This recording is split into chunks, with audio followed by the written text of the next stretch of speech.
Hey everybody, welcome back to RERole. We're going to start tonight's episode with a game. I'm sure you guys have heard of the game called Pictionary, but I'll explain it really quickly just in case you haven't. I have selected a random word, and these four fellas are going to collaborate to try to eventually get back to that word. I'm going to roll a d4, and we'll all assign numbers. Whoever it lands on, I'm going to show you the word and you only. Everyone else looks away. And then you will have 20 seconds to try to draw that word. And then after that, you will show it to the person clockwise to you. Everyone else will look away. They will look at it, and then they'll try to write down what word they think you drew. And then that will repeat, so the next person will draw, and then the person after that will write the word, and we'll see how close it is to the original word that I've chosen. Does that make sense? I think so. I love how the concept of explaining a very popular basic board game to people is very funny to me. But also, I think this is like Pictionary telephone, right? I don't know, brother. For sure. Yeah, it is. It is kind of a combo. All right, Skylar, you're For sure, one. for sure. Will's two. Dylan, you're three. Travis, you're four. It is four. So Travis, you're going to be thank drawing God, I'm not drawing. first. I'm So drawing Skylar first. and Dylan Oh, means boy. you'll be doing the word. Okay. Oh, that means I'm guessing. So everyone except Okay. Travis, look away. Wait. Oh, Wait, I was yeah. I was distracted because I was reading the chat. I'm drawing, but not Yeah, first. You will be. Oh, come on. I literally tested this. Wow. Okay, well, pull it closer to your face. I got this. happening? It's blurry. I tested this 10 times earlier, and it didn't do this once. There Your we go. camera always There we go. cooperates. There we go. Did you I see got it? it. I got it. You saw it? Okay. Everybody, Yeah. you can open your eyes. And Travis, I'm going to start the timer in 3, 2, 1. 20 seconds. All right. What's our guess before he shows? I'm gonna Hail Mary and say manatee. that Yeah, it what's our is- Hail Mary guess? No, I think it's a manatee I'm gonna say or a dolphin. 5, 4, pineapple juice. 3, 2, longboarding. 1. All right, High Travis, line. stop. Okay, I'm the only one that looks right. Okay, yeah, Yeah. everyone will. Dylan, Well, you this guys looks look like away. trash looking at it now. Good luck. All right, here we go. All right, everyone's looking away? Yep. I mean, I can look. No. Oh, no. Oh, no. There it is. There we go. All right, lock it in, Skylar. Lock it in. Okay, yeah. Okay, everybody, or Happy? Travis. Okay, you guys can look. So, Skylar, you're gonna write down a word. Will and Lock Dylan, it you can in. open your eyes again. Lock it All right, Colby, I think got you it? should also look away, so it's a surprise to you what I write. Okay. All right. Yeah. This time, only Will's gonna see it, Oh yeah, I don't get. Yeah, nice. and Okay. everyone else looks away. All right, All right. go ahead. All right.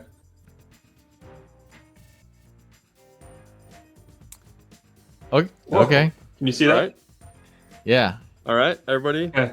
We're clear? put it down. Everybody, open it. Okay. All right. So now, Will, you have 20 seconds to draw that, and go.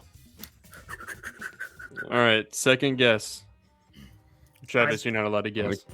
Oh, yeah, I'm not allowed Neither to am I. Okay. Here's my guess. A jackal. It's a jackal. It must be a jackal.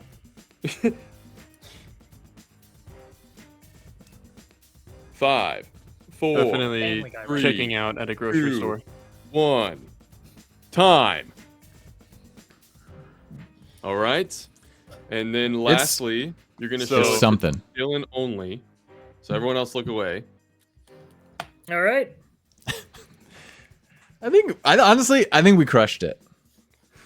I think we're gonna get it. Oh, hold on. I gotta slide it up to I the saw front top. it for like so a it'll- second. All right. 1 second. Oh, Okay. That's yeah. All right. All It's right, put pretty it clear away. what that Lock is. it in, put it away. Did you put it away? I put it away.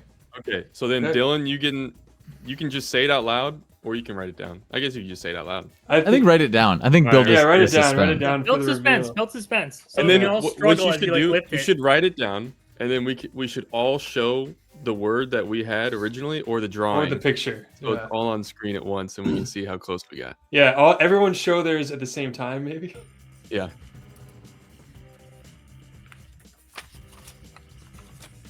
What if we just crushed it though? Is it not gonna be fun if we just absolutely knocked it out of the fucking park?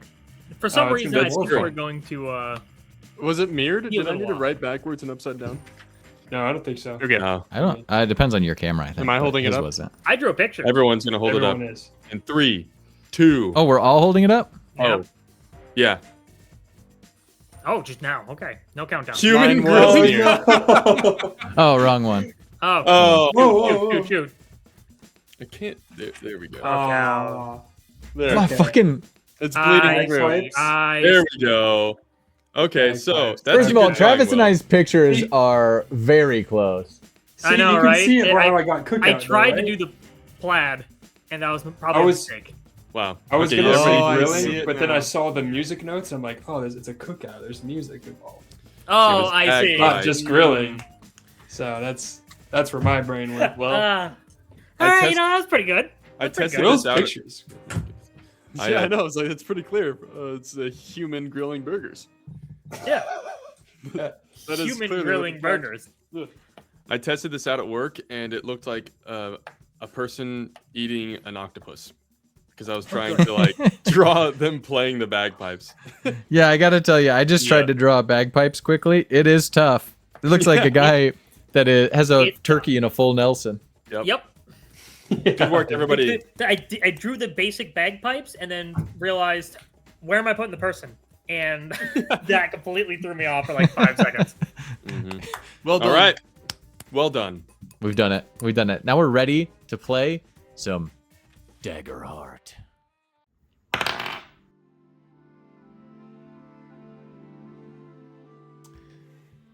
Attempted abduction at Illyrium thwarted by council heroes.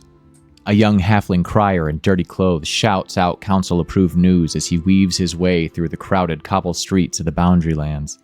Even here, in one of the nicer districts closer to the wall, one has to constantly be scanning. Looking left means the purse on your right hip is gone. Right, and your scabbard is barren. Archon terrorists raise farmland and attempt to starve Aeridian citizens. The crier ducks into an alley that is only slightly less crowded than the streets. The alley carves between two towering structures, hives of small wooden hovels built off of existing stone structures stacked impossibly high to house the ever-growing population in the Boundary Lands. The grime of these structures is broken up by enormous, pristine, thin-lined, perfect pearlescent circles, the symbol of the council. Painted sigils mark the edges of the alley, indicating the boundaries of Syndicate territories, and one of the circles has been vandalized with a large black stylized A in the center. Life isn't easy in the city, but one has little choice in the ecumenopolis of Aeridius. The boy exits the alley into a small town square, catching his first glimpse of the aurora-filled late afternoon sky. He hops onto a crate that creaks under his weight and looks excitedly over this place where his cries are guaranteed to find the most ears. The auction house. A crowd has gathered already. Anyone with means is here to bid on Aeridius' most sought-after goods. Mages. Those born with the misfortune of carrying the arcane consequences that come with the traces of elven blood in their veins. They're bought, sold, as weapons, advisors, spies, or just durable tools. The most powerful mages are recruited as soon as their powers develop, shaped in Iridian academies, and sold to wealthy nobles in the inner and outer circles. These mages, sold in the Boundary Lands, are the Dregs. Sold directly to labor camps to be used until they develop into something that can be sold for a profit, or until they give out. Now, we follow the crowd flooding in as the doors open, and guards of various wealthy merchants squabble in order to carve room for their employers. The auctioneer, an older half-orc with a mustache large enough to just barely hide his tusks, dabs the sweat from his brow as the air in the room becomes hot and filled with the stench of several hundred bodies. The energy backstage is very different. The roar of the crowd is muffled at this distance.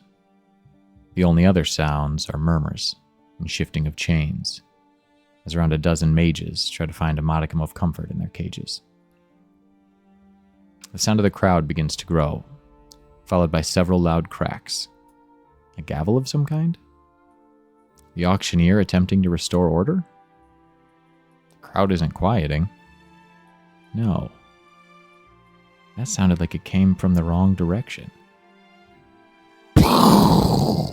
The sound of an explosion and the clattering of stone as it falls to rubble tears through the tension in the room. The light of the setting sun pours in through the now destroyed back wall of the auction house. As the dust settles, 2 figures start to emerge, discussing their success. Who do we see stepping through that hole in the wall, Colby? You all see a dwarven man, big, stocky dwarf, but of typical dwarf height. He is coming through wearing spiked armor, but of course the left sleeve is bare, and you see this circle on his left shoulder. His hair is cut short, buzz cut actually, and his beard is very kempt, about 1 inch precisely all the way through. Around his armor is dried blood that seems like he could have cleaned a long time ago but hasn't. And as this like dust clears and his armor kind of shuffles around him, you see on his belt he has several pouches, which you all know have vials in them. And then on the other side of his belt he has like pints that look like they might have wine or something in them, but you all know exactly what they are. They are filled with poison. And those pouches with vials, you know, are filled with vials of his own blood. And he steps forward. He has on one arm, or one hand, a gauntlet, like a metal gauntlet. And then on the other, he has, or actually, like behind him, he has a broadsword. Did they come in riding anything, or are they just walking in? Yeah. I mean, up to you.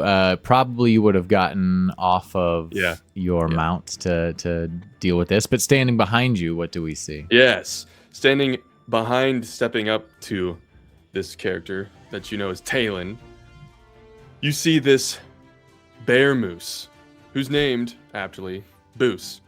It's a body of a bear, fur, longer legs with hooves. It does have the bear fangs, and it has a giant, like, antler rack of a moose. And that is who you see as the rubble clears. Beautiful. And who is this individual speaking to about the success of the explosion, Dylan? You see, stepping up next to Talon, a very tall, very large-framed individual. He is wearing a fitted button shirt, sleeves rolled up to the elbows, with like overall straps to his worker-style pants. It looks like he's wearing some sort of leather armor underneath the shirt. And stepping up, you notice that he has full head of hair and beard, but it's streaked in gray. And he's not limping, but he is supporting some of his weight on this thick wooden staff that seems to be carved in some details you can't make out right now. But yeah, another fine detail you might notice is that the palms of his hands look to be charred and heavily calloused. Very nice. And what are you two saying? Oh, yeah, the mount. Mount. And coming up behind him, sniffing at the ground and accidentally poking Harry in his ass is a very large, mostly horse-looking beast, but has the horn of a rhino on their snout. And those of you in Aeridius would know this as a rhinoceros. Has a slightly wider body than a horse, larger legs, larger feet, still has a mane and everything, but has the thicker skin of a rhinoceros in the horn. And their name is Crux. When Crux like hits me in the ass, I'll turn to you. Can you get Crux off of me, Harry? I'll like whistle him away. Well, We'll say, the explosion was louder than I thought. yeah. Well, it went well, didn't it? Looks like it did. Where are the others? Behind them, on their mounts still, we see 2 other individuals. The first of which is looking wryly at the rest of the group. Travis, who do we see? Atop his mount, which is a large, a bit of an amalgamation. Doesn't quite seem natural for the realms of Aeridius. It seems to be stitched together from multiple animals. Largely appears to be an orca hound, but stitched on it are features of a polar moose bear. So it is just all the features. It doesn't have the horns of the moose, but they seem to be stuck in on one side, snipped off halfway. Mostly is just looks like spare part, as its limbs are stitched. Various pieces are put together strangely. And lounging back, you can see half of a man's face, the other half a wooden mask. But his features are mostly obscured behind the wooden pieces that kind of stick out around him and this black overcoat and black hat that sits over his head and mask. The overcoat itself is kind of long, draping, only covering his right half. There is a bit of connecting piece around his neck and under his arm to keep his left shoulder exposed to the open air. On his side, he has a pouch filled with medical supplies, a few more interesting utensils kept in there as well.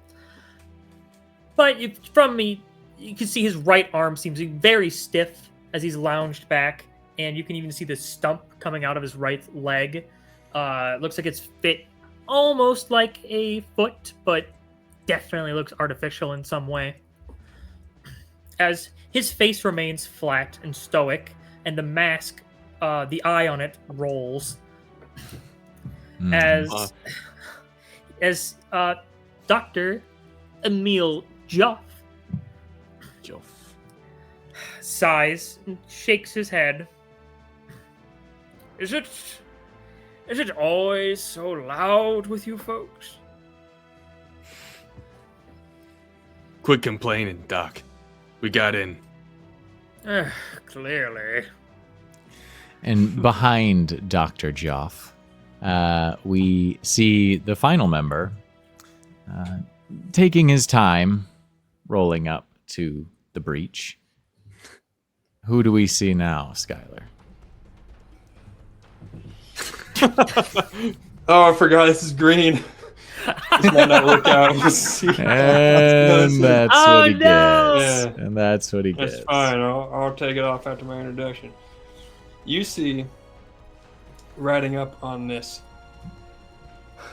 what looks like a large yak, but is colored like a spotted cow, and has an udder, a large udder, but it does have the horns, and just kind of lounging up there. It's a yak cow. You see, maybe not all that impressive of a man sitting on top. He's pretty lanky. Stands about 6 feet tall. He's got, I didn't have a cowboy hat, but imagine it's a cowboy hat. Okay. Fair. He's got this piece of straw in his mouth. And he's got this brown vest over some long sleeves, button-up shirt, spurs on his boots, and a big belt buckle. And hanging off of that belt buckle is a gun, but if you look closely, there's a crossbow bolt hanging out the tip. It's a crossbow gun. And on the other side is a large whip that he actually has in his hand, just kind of hanging down, dangling. Actually, no, it's on his head, because he will be leaning forward and covering the ears of his yak cow. A little loud there, boys, huh? You know Fluffy's got sensitive ears. Quite the entrance, Miles, as always. You know, Incredible. Mage auctions are my favorite place to be. Right. Now, how about you hop down and actually join with the rest of us, huh? Oh, take it easy there, Talon. All right, it's Talon, but you've never gotten that right. Not once. These 4 individuals make up the Dregoons, a mounted band of mercenary mages, all escaped from labor camps. They've made a name for themselves over the past few years and a reputation that keeps them constantly working. Part of that reputation was earned by the nature of the work they take, namely, any. They swear allegiance to no one and seem to have no qualms working for syndicates, rebels, merchants, or nobles. As you enter, through the dust settling, you hear a commotion. Obviously, this didn't go undetected. You have only a few moments before this place is probably filled with a few guards. Mm-hmm. Do we You ever see the use mages. You see Yeah. the mages sitting in Okay. cages. There are about a dozen of them. The idea was to free as many as possible. Okay. All right. I'm gonna immediately go to the first cage because There are 3 I'm- cages of 4. okay, I'm gonna try to start picking the first one because I have an ability for that. It's like a specialty of mine. I'll just run to the closest one Yeah. and I'll Anybody say, want to do anything while he's doing that? Or, Watch I mean, my we'll do them back. sequentially, but The locks. It's like standard metal lock on there. Yeah. that's correct. Nothing fancy about them. Yeah, I would also just instantly be running forward towards one of these. Probably a different cage than Okay. Harry. I'll go to the third one. Okay.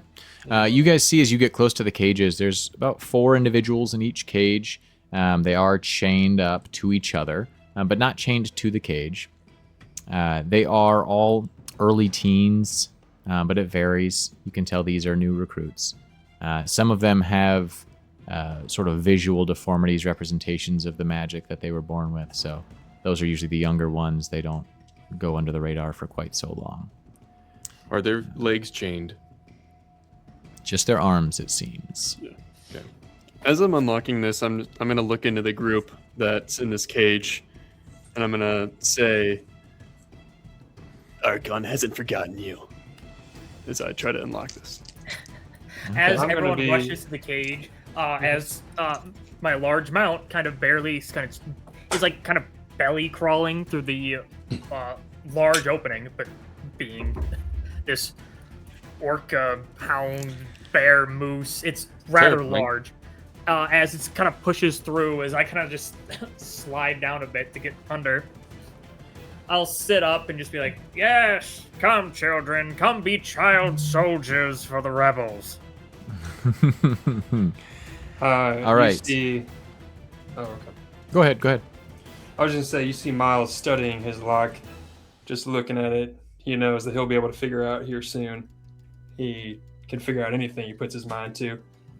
Howdy there, boys. Lovely party, aren't we? And, So are you initiating your focus on this? or Can I no? do that? Yeah.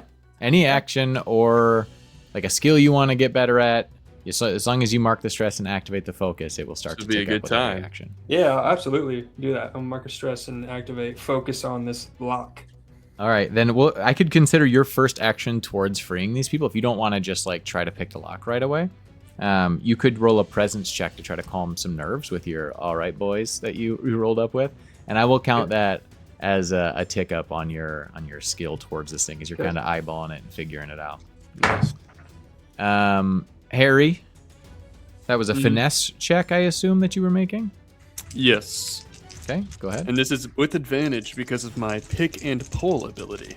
I have Did you advantage on wanna hear action my roll rolls, first? pick non-magical locks. No, I want to hear your roll second, and then I want to hear Colby's apologize. roll third. All right, I'm just gonna go for it. Ooh, Ooh, 12 with hope.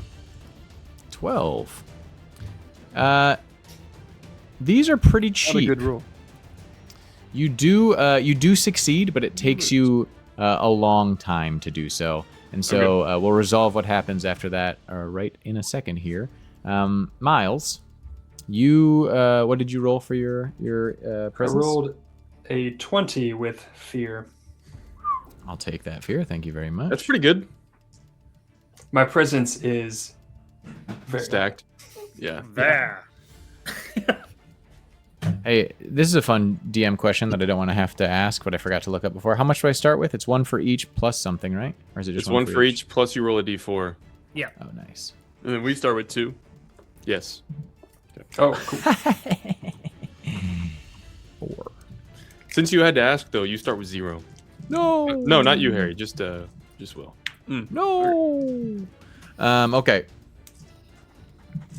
So that is definitely a success. However, they are comforted by you, but also like nervous about this whole thing, and obviously scared just of the situation in general. So they're not smiling yet, but you do see them. At least there's like a glimmer of hope in some of their eyes, and you can mark that up towards your roll.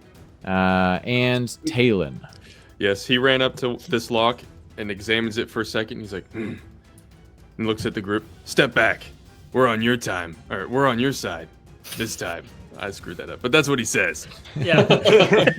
Fuck. Never mind. Just stand back.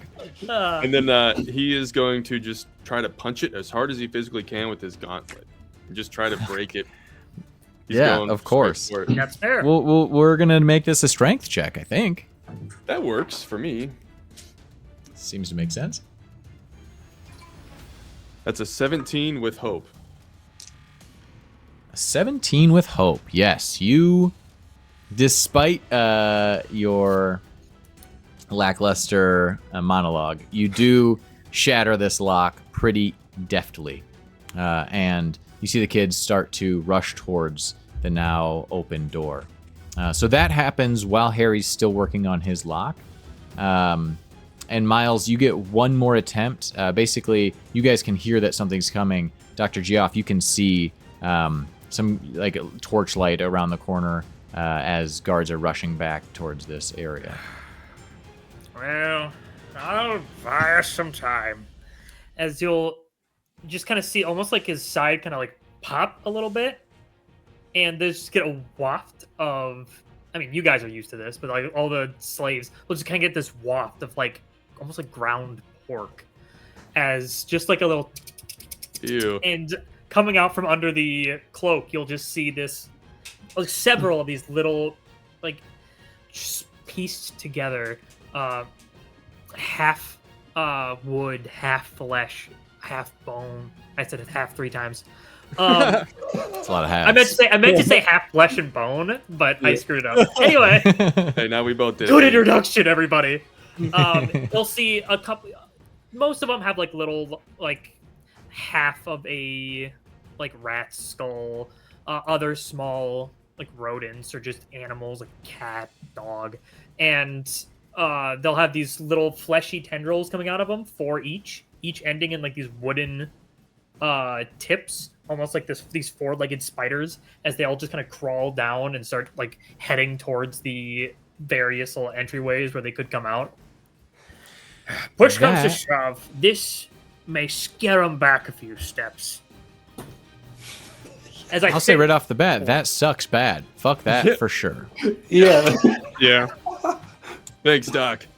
Doing Yeah. what you usually do. Yeah, I'm gonna Okay. say to the mages, like, you never get used to it. Yeah, the stench. Okay. Yeah, I love it. I will have you, as they're coming, I'm going to have you roll. Well, what did you imagine this would be? If you're trying to scare them with them, not really for combat, are we going to roll a presence for this, do we think? Yeah, why not? It's my worst. It's definitely my worst, but we'll go for it. They don't have separate stats. Is this a summon? No, they're technically my ranged option, but Love it. Yeah, Yeah. I think it's fine. Flavor. Honestly, that's what we're all about. I'll go ahead. I'll spend a hope and I'll use my organic constructor experience Hey, to nice. add to it. nice.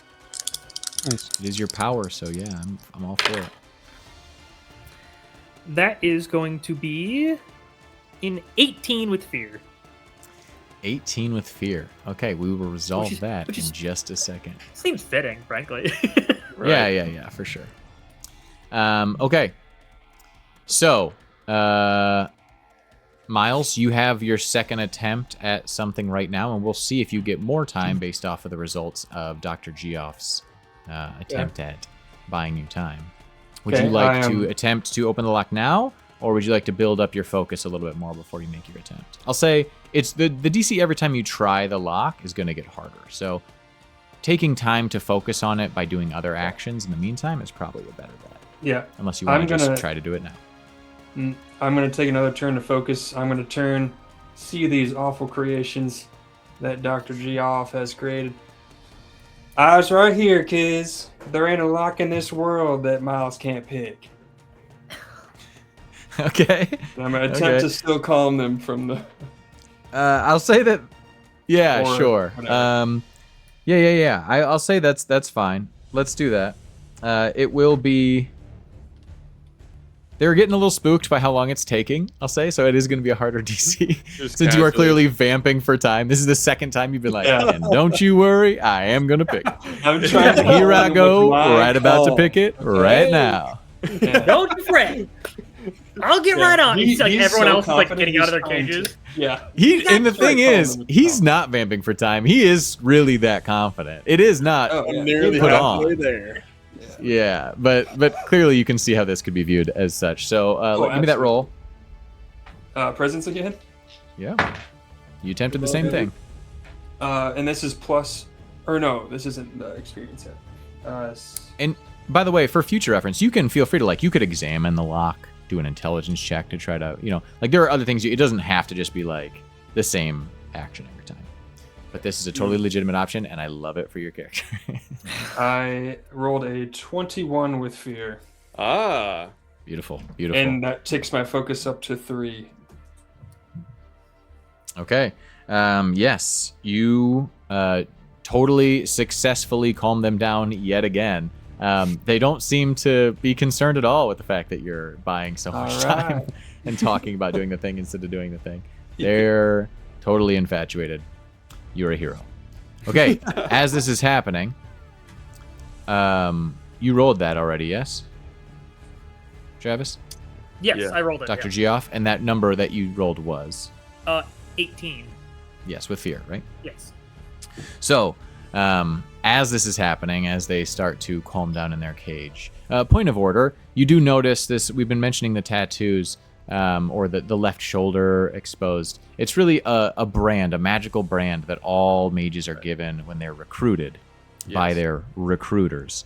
And that is that perfect pearlescent circle that is prominently displayed on the side of their left shoulder. So you'll see amongst Iridian citizens, it is very taboo to cover one's left shoulder. So all fashion from all circles of life will reveal the left shoulder. Some people choose to hide it if they are escaped mages. Some people display it and say fuck you, which some of the members of this group have decided to do as well. But it is all you see all the mages in the cages are branded. The mages in the cages. Okay. Yeah, rhymes. And at this moment you hear, boy, what the fuck's going Oh my God, what the fuck? It's on my face! It's on my face! You have certainly bought yourself another round. I will say, as a result of rolling with fear, the group of children as a whole is going to mark a stress as they saw this horrible thing come out of your body. Also, I am going to personally mark a stress for myself, which I will be keeping tabs on for things that Travis does throughout this session. Hooray! Good work. Okay, so you guys have one more round here before the guards are going to get here. At this point, Harry, you do get into your cage, and because of the extra time that was bought, you will still have a round to do something with these kids. Talon, if you would like to do anything with the freed mages that you have, you may do so as well. And Right. Miles, if you'd like to finally pick that lock instead of talking about it, you are welcome to try. How many mages are in my cage? Four each, Four in right? each. All right. I'm like, onto the bear moose, and I'm trying to get them up onto my mount, all 4 of them, which they probably could fit on there. It'd be a tight squeeze. Are you gonna also be on there? No, but that's Okay, where they're so you're gonna putting them reside. on in lieu of you. Yeah, that's Yes. fine. I'll allow that. That's cool. So let's say that is, they are chained together and they're gonna get up there. I would say you can mark a hope to help them, and give them advantage, or I'll spend a do hope. that.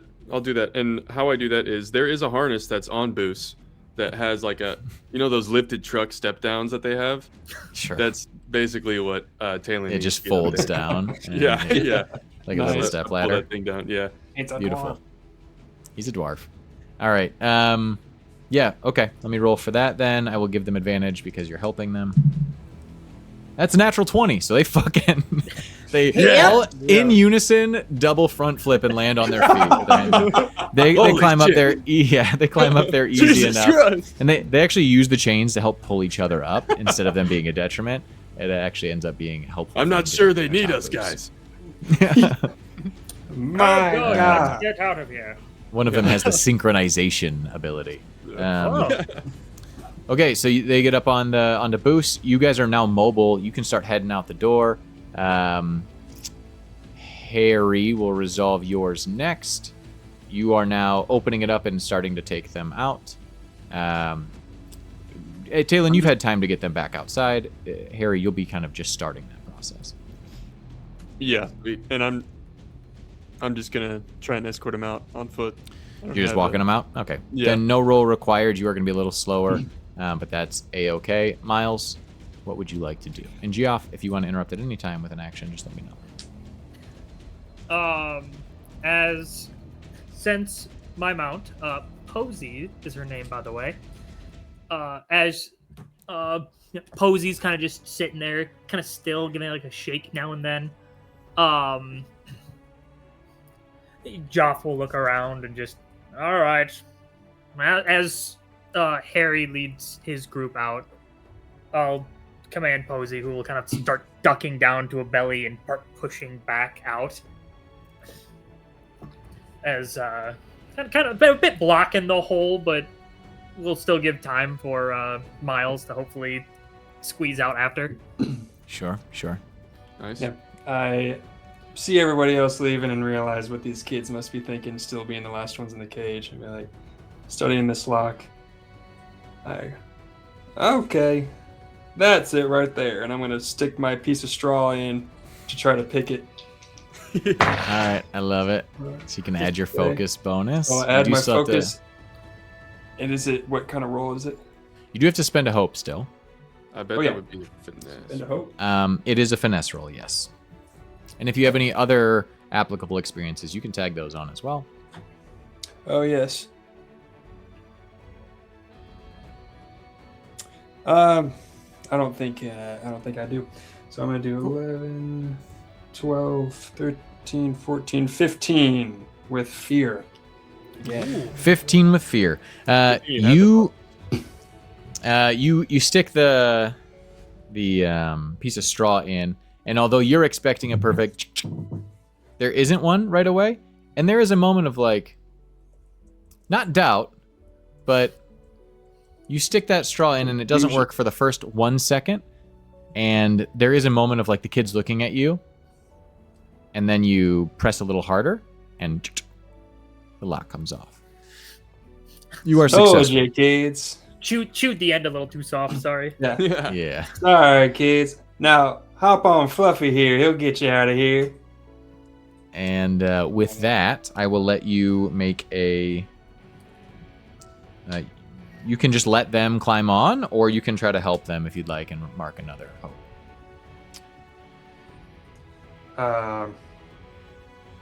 It's up to you. I'll just, Let them figure it out. yeah, I'll let them figure it out. I'll watch them. Kind of see how they treat my... For sure. Supervise the For sure. situation. Yeah. Definitely watch them. Yeah. It takes him a little while. Just pull You, up on his fur. It won't hurt him. He does Fluffy kind of shifts as they yank on him because it is a little heavy. He's not upset or anything, he just pulled off balance. And it does kind of spook the kids, so they kind of jump off for a second. The rest of you are kind of heading out as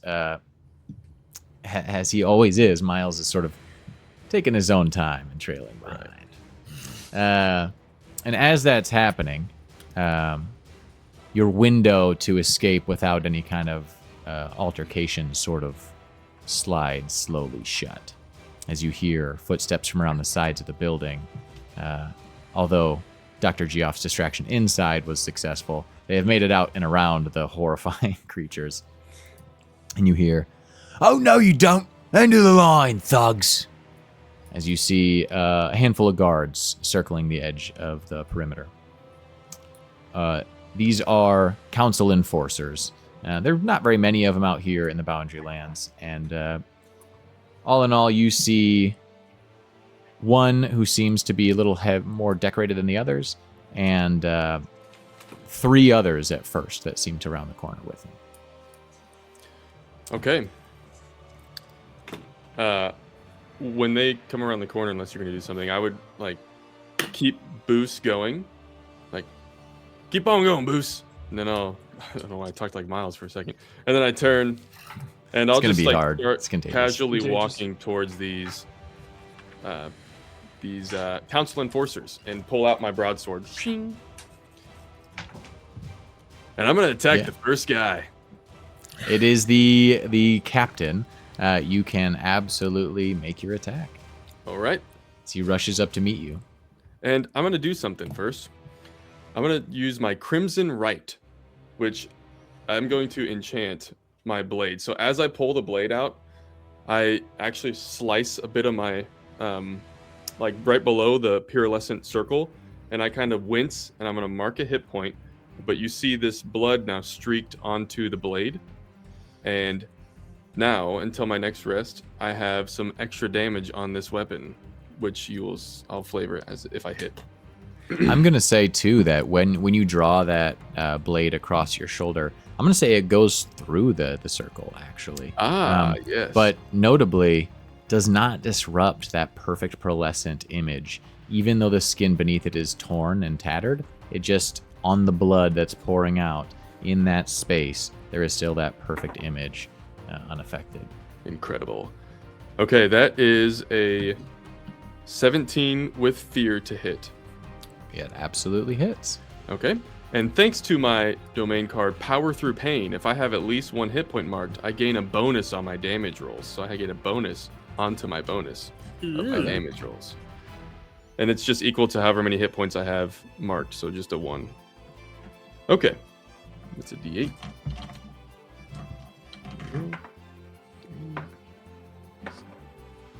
9 plus 6, so 15 plus 1d6 because of the Crimson Right.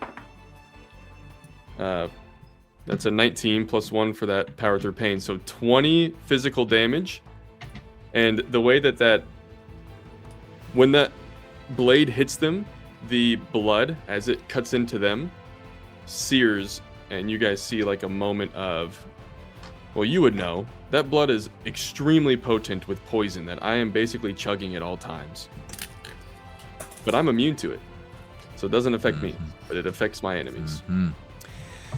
As, and this weapon, describe again how you're making the contact to this weapon, how you're catching this guy.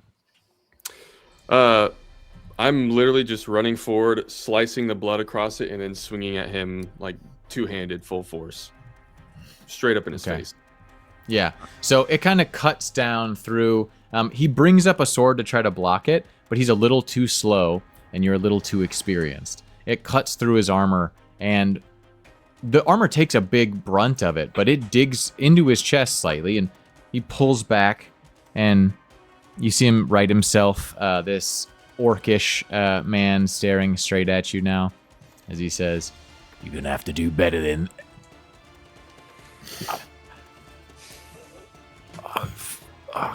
fucking mages." As he takes severe damage. All right. You see these like kind of black lines start to creep up the sides of his neck. Yes. That was with fear though, so it does come to family, me. by the way. Guys got kids? Yeah. Does it work? Yeah. Oh god. He's gonna step forward now, kind of righting himself, and try to take a swing back at you. He's also going to start a countdown now that I've highlighted him. That's a 5, and it is at 5. Okay. He's going to make his attack. That is a 11 to hit. That hits. All right. He makes contact with you doing... Switch out my dice here. 5 physical damage. Okay. He's a little shaken. I'm gonna mark an Sounds armor. good. He's just a guard captain. I'm gonna mark an You armor weren't. and say that I like parry it a little bit, but then it goes into like some of the between like the spikes of my armor and just ching, and then I shrug it off. There was a reason you guys weren't worried about this job and didn't plan too much other than maybe we'll blow a hole in the back of the building. The guards here are not quite up to the level of the Dregoons. And with that, he will... I'm going to spend another fear, and I will highlight, or spotlight rather, one of the other guards that is going to run up to you and also make an attack.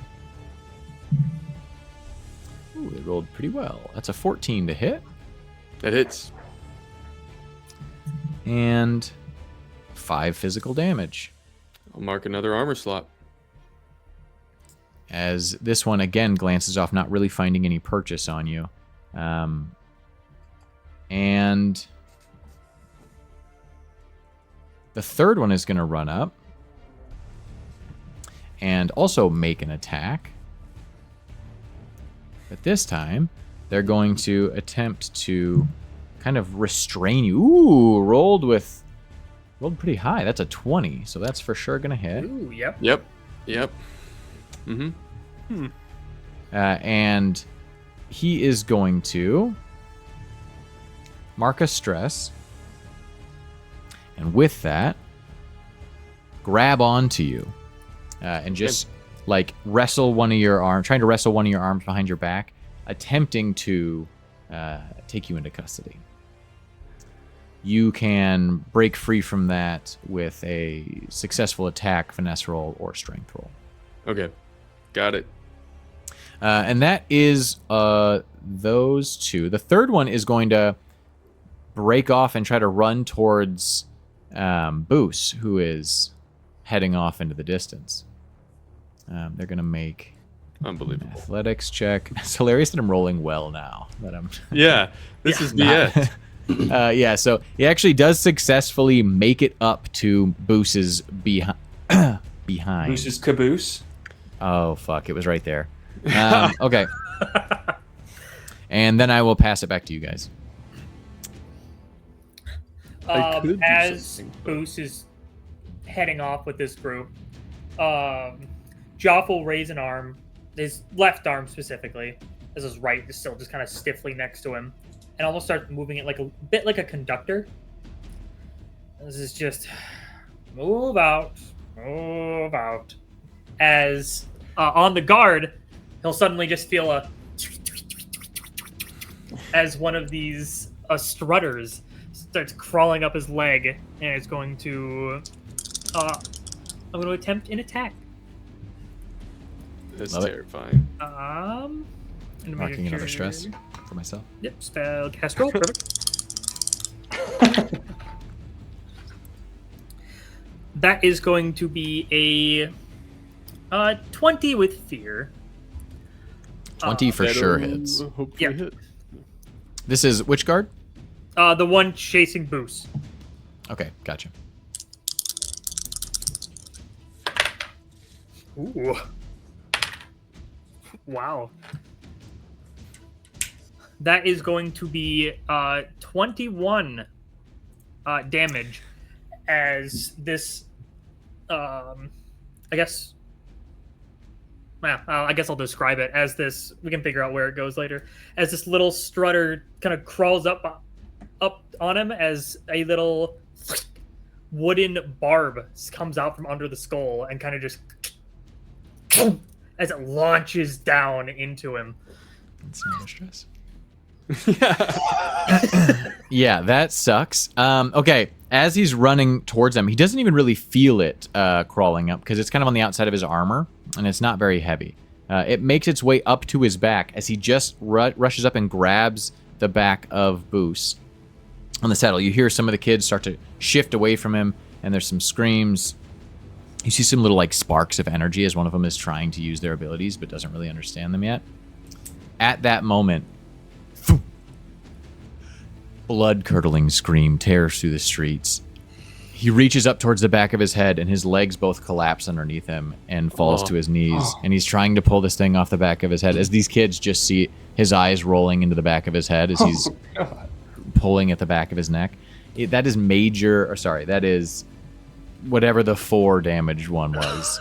Massive damage, yeah. Massive damage. This guard is traumatized and on his last leg already. Yeah. So that is also for sure going to be a stress for the kids. Understandable. Is that 4? That's only 2. The other stresses were for me. We're not here to make friends. Oh, They need that's- their bodies, not their Sorry. I minds. thought you were. Yeah. Okay. No, those stresses were for me. Yeah. And so that was great, but with fear. So that guard is going to not take an action. But the countdown die is going to go down to 4.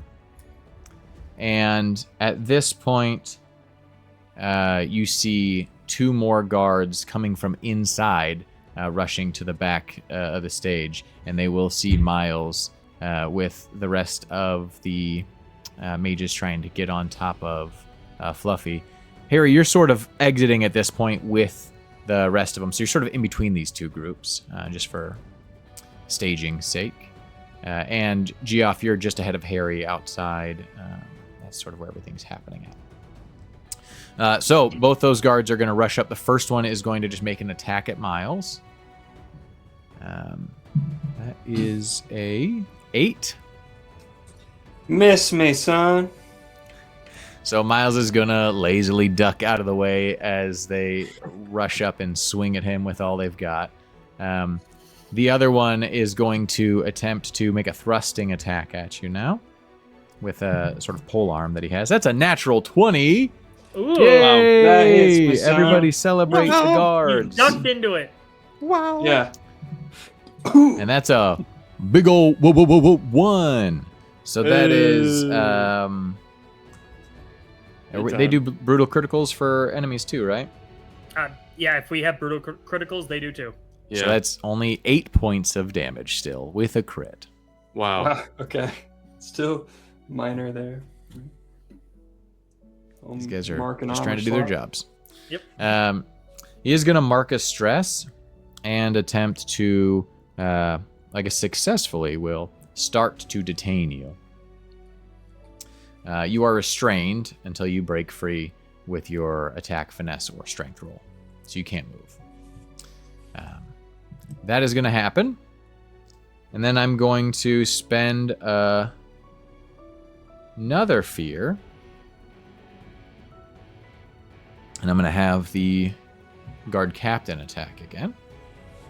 He's going to attack Talon, who is restrained. I don't think that gives him advantage, though. I don't know. I think it just means you can't move. Yeah, restrained is just you just can't move. Great. And there it is confirmed. We have a 21 to hit this time. That hits. He's out for blood. Oh, is he? I was going to say. Oh, no. Yeah, poor choice. Nice. I Yeah. was going to say. It's his. Back in the fucking cages, the lot of you. And he's going to do 5 physical damage again. That's another 1. Okay, I am going to mark armor again. And he doesn't touch me. No blood achieved. All right. At this point, you also see 2 from the other side of the building. You see 2 guards with different equipment. These 2 guards are carrying bows and arrows. So you've now got the 5 bladed council enforcers. You've got the head council enforcer guard, and you have 2 more archers rounding the corner. All right, back to you all. Okay. I'm just gonna turn to Fluffy. Is Fluffy surrounded with those kids on him? Fluffy, what do you mean? Is he surrounded? Like, are the guards up to him, or do they just? No, kinda- they went to you. Yeah. Okay. So You're he, restrained. he's still free. Yeah, you can't move, Right. but Fluffy can. Yeah. Fluffy, don't worry about me. Get the kids out of here. Go Very ahead. good. Okay. Just, Fluffy's gonna start meandering out at Miles' pace. Good boy. Harry, you want to do something? Sure. I am going to approach the one that is grappling Talon. Sure. And I'm just going to take a wide swing with my palm out to strike this individual in the chest, or I guess in their side, because I probably can't reach their chest, and use Cinder Grasp. Oh, okay. So you're like open hand, like palming them in the chest. Yeah, kind of like a punch, just like a palm strike. essentially. Okay. Let's see. That is a 14 with hope. That hits. Nice. Okay. Does that And unrestrain I'm me? actually going to Well, spend we'll a see. hope on this. So what everyone would see is as my palm is about to make contact with this guard, you see these black, darker than dark flames sprout from my fist and strike, kind of sending like a fiery or dark fiery pulse on the impact point. And you also see, almost for a split second, like an after image of the guard kind of like glitch and then go back into Yikes. themselves as I'm activating a hope to use my secondary feature of this on top of its regular to directly damage the spirit, which to the guard would feel like a like their whole nervous system being shocked at once, Oh, and also would be hearing let's say this time it's the laughter of a woman deep from his past that he'd forgot he'd ever known. But Sure. this distant memory is distracting enough that, one, he marks the stress from the nervous system, and then he's also vulnerable from the distraction. And I got to roll damage on the spell, but I wanted to get that full description out for the future. How about you The mark damage stress is a there for yourself, Will? 1d20. Yeah, I'm gonna go ahead and take another one. So 12. They take 12 magic damage, and they are on fire. oh man.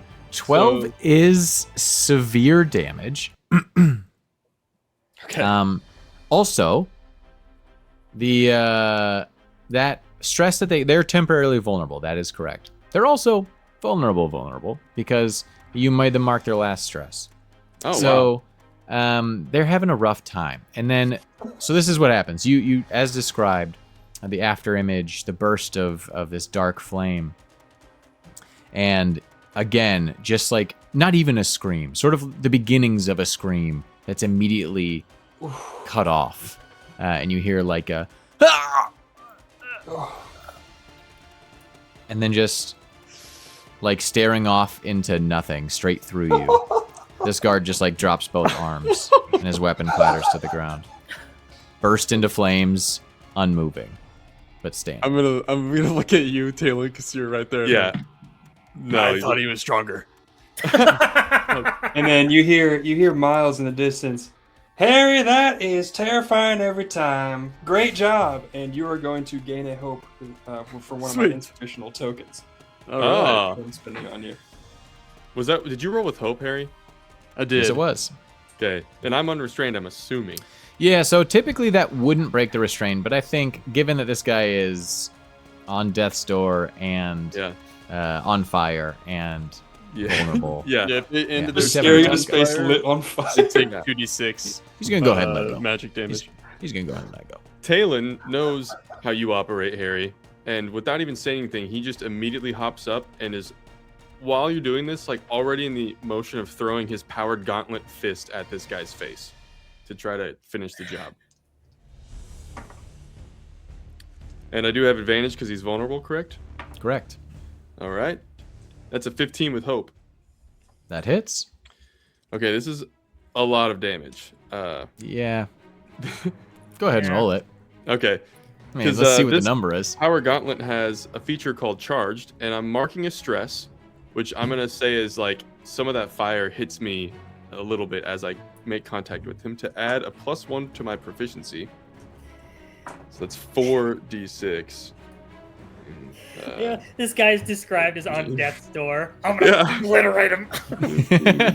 Falcon! Send him through that door. Send him through that door, baby. 23 damage. Yeah. Is that more than 5? I think it I is. guess, yeah, that'll do it. Yeah, that'll do I it. like to imagine, and this guy, Please. as he like goes still, it's only for half a second, and then this giant gauntleted fist hits him so hard in the face that his body just like, and then just doesn't move. Just like Yeah, broke. he sort of, yeah, exactly. Like, he wasn't aware of his surroundings in that way. He was, in his past, thinking of this person who he had forgotten about until this moment. Until it was violently ripped back into his front of his On thoughts. fire body. Yeah, well, and yeah, his whole body just like it was like getting hit by a car from the waist up. His body folds and his head splatters across the cobblestones behind him. Eyes on me, kids. Yeah, he's dead. That's Miles. Good. And that was with hope. Geoff is just like, hey kids, check this shit out. Yeah, yeah. As still kind of like conducting, I'll just point forward. Posey, harvest. As Posey will start marching towards that guard the Strutter's in. Yeah. And just almost like just kind of stomping over him as he's like. And Posey's gonna make an attack. Or I'll command Posey to make an attack. I'm gonna try my best to will you to miss, so I don't have to hear what happens. That is going to be unless this guard's different, that's a 14 with hope. It hits. Oh boy! Oh, Good roll. nice. I didn't will hard enough. As Actually, I don't Posey know just if I kind of wanted to- stomps over this guy as almost like the kids, different guys are probably too far away, almost can hear like almost like a maw, just like a mouth open, Oh, as just stomping over Posey just kind of pushes herself up, as you can see just a mouth just like open up in her belly. And this Oh, guard can see just rows of teeth all combined on these like fleshy gums that all just kind of like reach out all at once towards him. that's lovely. Yeah. I like gonna Posey. give it She's here. nice. That's my Miles fault, just guys. one more I shouldn't, time is just gonna be like, eyes over. Never mind. That is going to be 8 physical damage as Posey attempts to harvest. Yeah, Posey successfully harvests. This guy is definitely dead. He's harvesting. You can As- describe what happens. As the children see him kind of like look up as just these teeth just A small correction. I'm going to say the children are not looking so that I don't mark them another stress, because you did roll with hope. that's true. So to Fair enough. save your group, I will say they are distracted. Or they're Fair looking enough. at Posey's face. Or true. the face The that's giant presented to them. Yeah. Yeah. Whoa. Which looks kind of silly at this moment. Yeah. What's happening below Posey? Terrible. I guess they're kind of lifted up, so Yeah, exactly. The combination of Boose's butt, Boose's caboose, and Posey's face are distracting enough that they don't see the horrors that are happening below. as other people can glance over and see just this, like it's almost like several layers of mouth kind of reach out and just cover this guy's head as he just kind of like pulls up in different parts as he's just kind of pulled up and in, and you just hear a Oh, as just a couple drips are all that fall from outside of Posey as she just hunches back down and continues walking behind Boost. it's so... Well, he always cleans his plate. This is just for me. Does Posey sort of launch out owl-like pellets with all their armor and stuff at the end? Yeah, later. Just like Sure. spitting out the seeds. When she's done Yeah. cleaning. Sure, I love that. Yeah. Okay. Oh, Beautiful. and her That little, was her with little hope. tail, like, this little, like, dog tail on her back. She didn't have the orca fin. It's just like ends in this like little like rounded butt with this little tail at the end, Sure. just wagging. Incredible. Love it. Yeah. Love it. All right, that was with hope. You guys are still That up. was, oh yeah.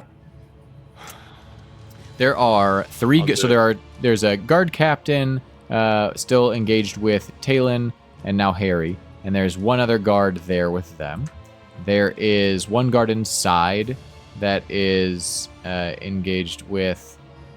Oh, I guess there's two guards on Miles. There's one that's holding you, and there's one that tried to attack you. So I guess I accidentally made there be 6 guards. That's fine though. You guys are doing fine. And then there's 2 archers still on the edge of the building. All right, unless you have something, you can go, Miles. What do I need to do to become unrestrained? Make a successful attack or make a finesse roll or a strength roll.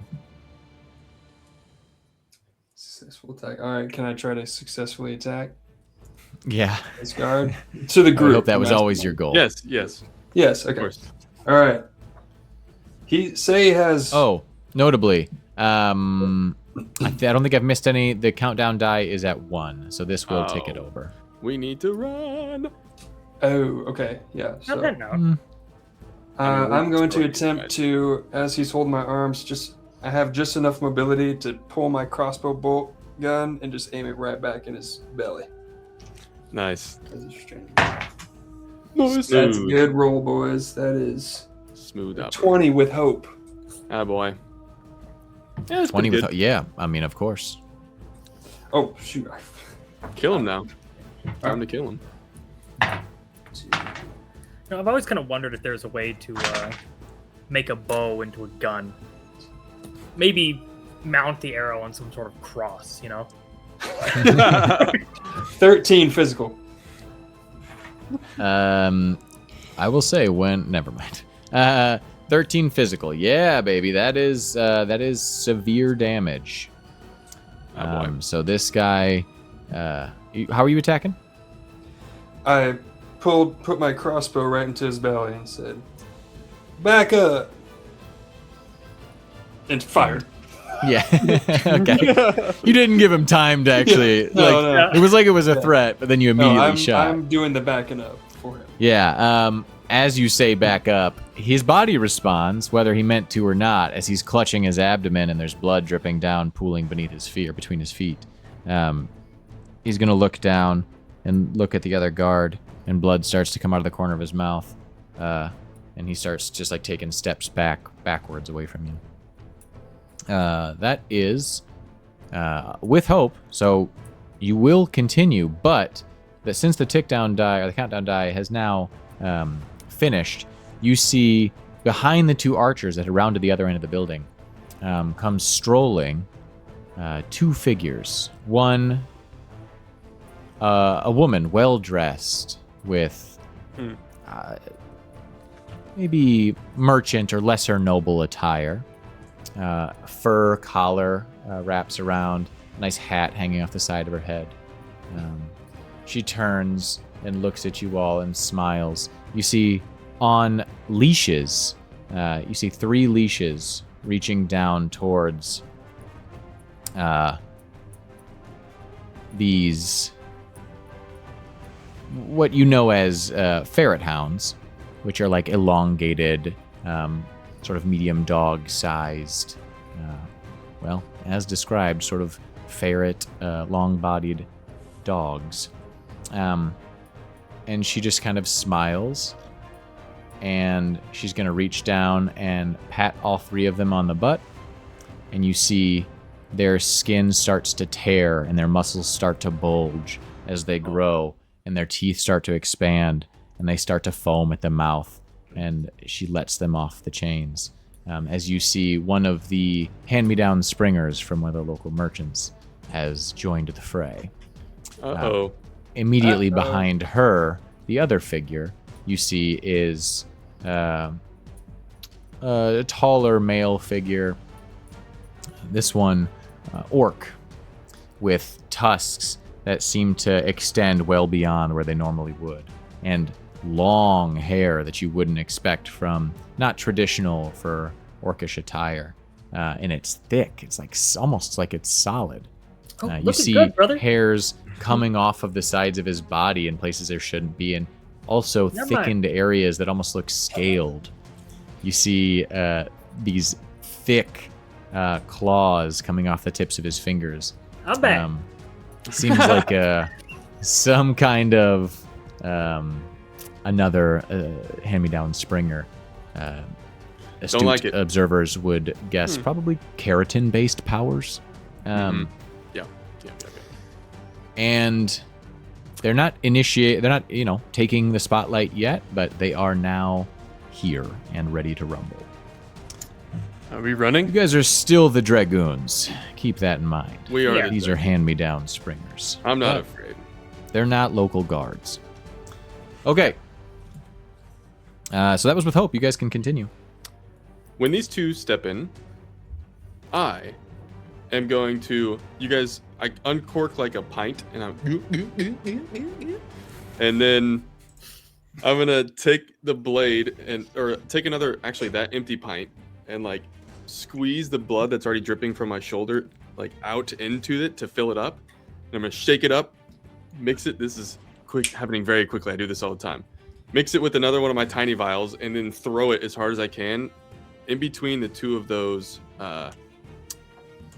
Springers, and see if it's basically like a blood bomb, and I will need to roll before I do the flavored. So they're right behind. What's the area of effect on this? Is it just hit 2? Or? It's within very close range, but I can throw it into far range. But then it's like a circle of close. Okay. Very So close. you're going to hit both Yeah. archers and Love both it. Springers. Yeah. All right, so I make a spellcasting Nice. roll of 12, and thankfully, I got a 14, and it is with Hope. Now I mark a hit point to conjure that blood, and now I'm sorry, I said ferret hounds. These are ferret goats. Very different. They have horns. Oh, Wow. I thought you had a hound to play with. every single one of those targets has to take 2 hit points. That's just how it works. Damn. Yeah. Oh. What? Okay. I succeeded with Hope. Oh. But I also had to take a the hit point. anticoagulant's working well. So you see. Let me straighten out what is going to happen here. Okay. By the yeah. way, Doc, when you said that, I like look at you and give you a nod. As the vial explodes, the tone sort of shifted as they both walked confidently back, and the guards saw the support of local Springers and felt invigorated by this.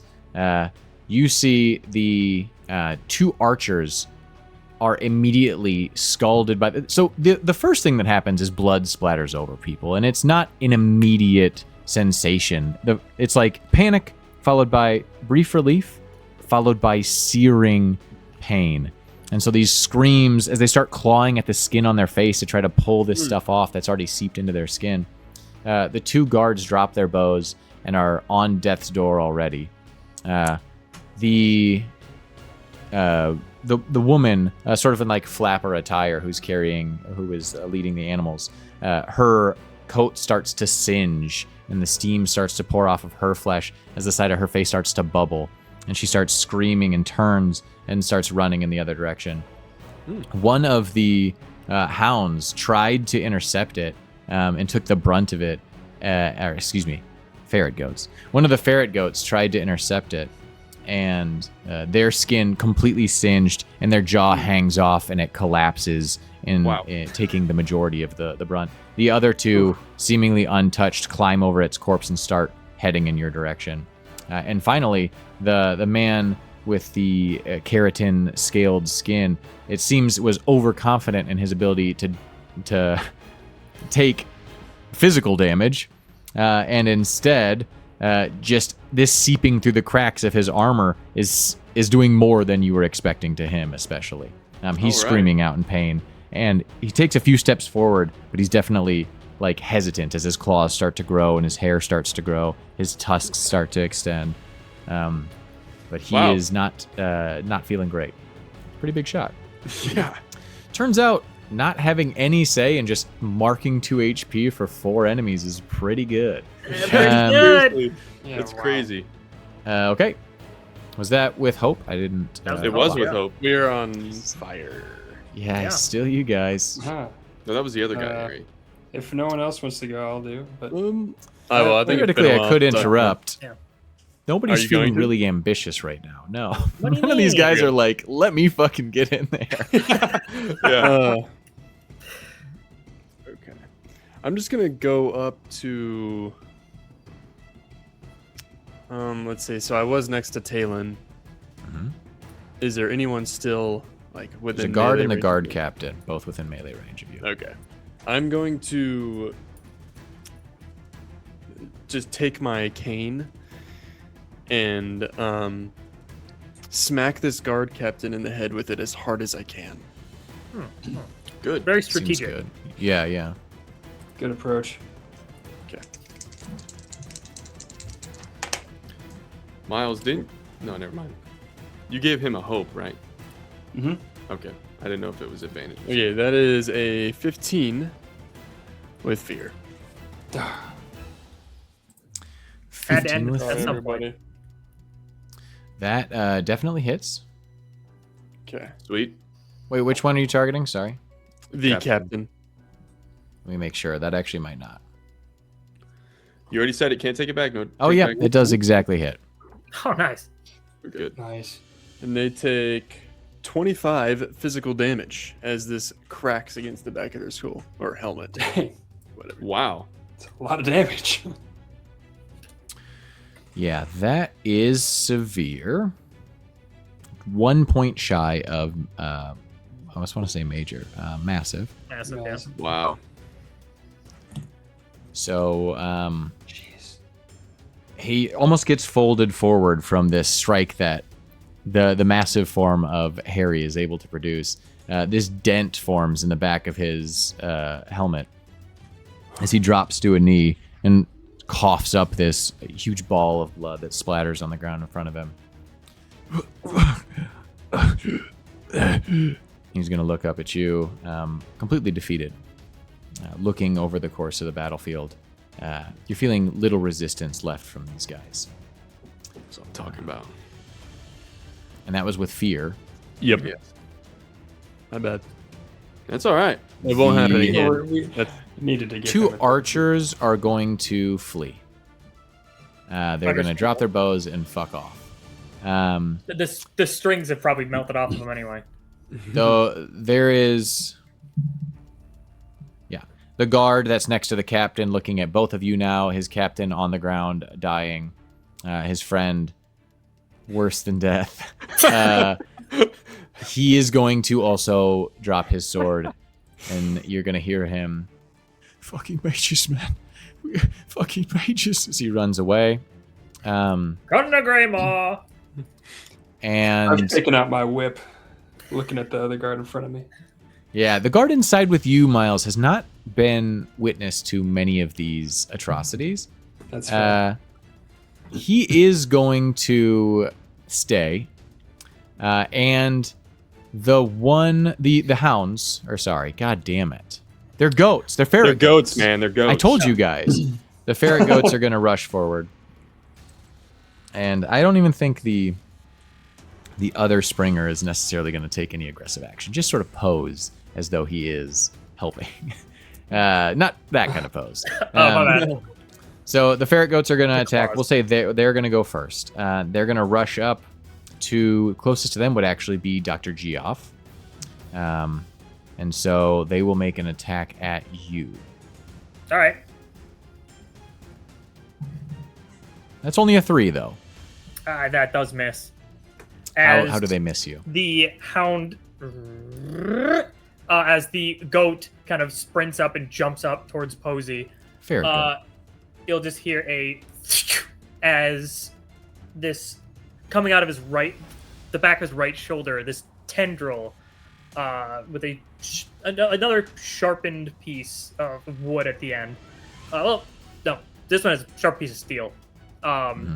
Tipped with steel, as it almost looks like this thick vine, and then around it is just like vertebrae.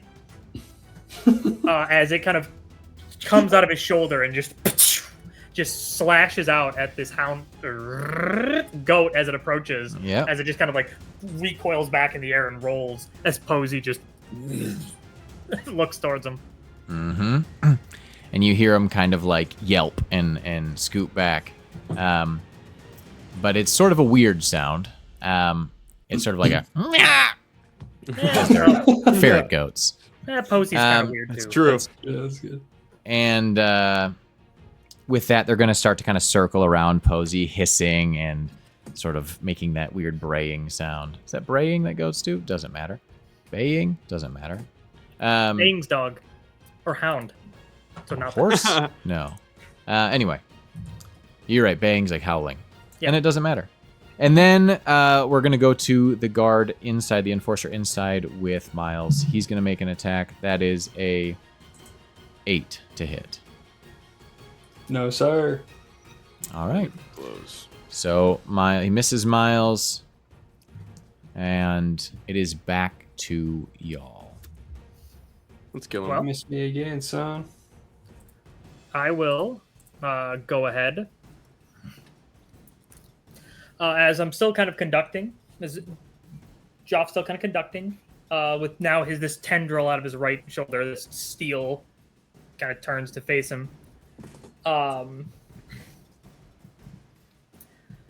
will just pin him as one of these strutters just kind of comes up behind this circling goat as it attempts to just jab into him as essentially just more locking him in place. Really, it's going for an attack, but it's can restrain him too.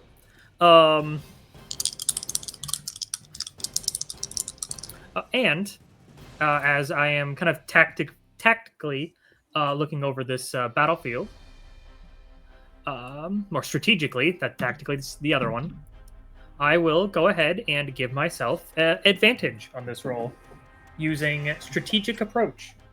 As I realized I didn't pull out the tokens I meant to. Oop. Right. There you go. Right.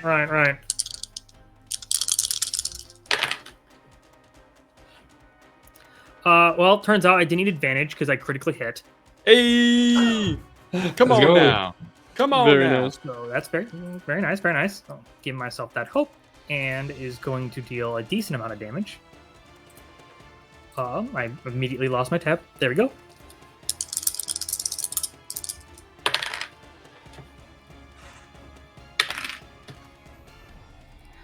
That is going to be 34 physical damage.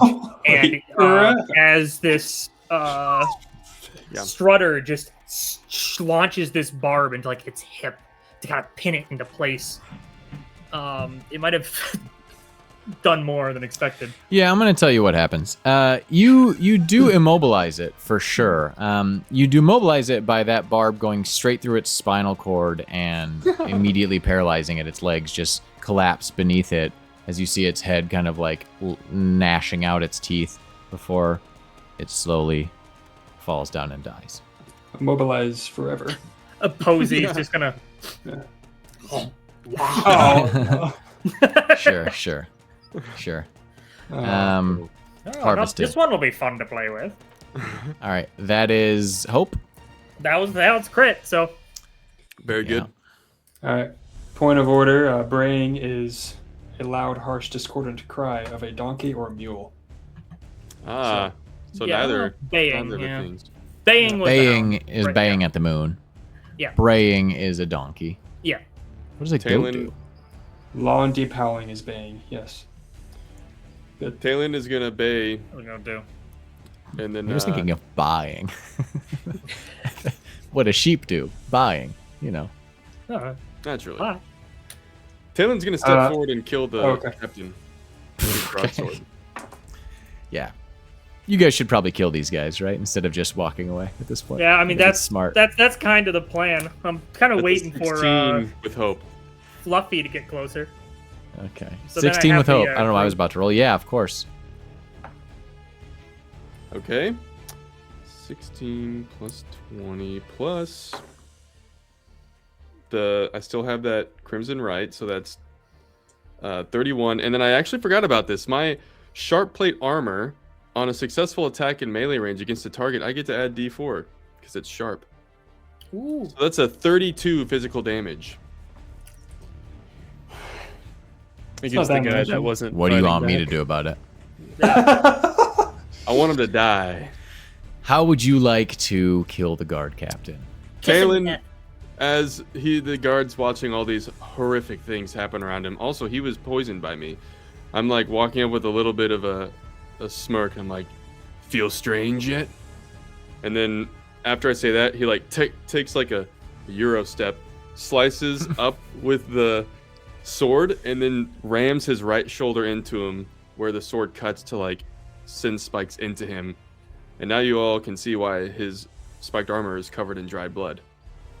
Mm. Was that hope? Yes. That was with And hope. in doing so, blood sprays out. More blood now, no longer dried on your armor. As he tries to respond, maybe to beg for mercy, but it's silenced immediately as he collapses in front of you.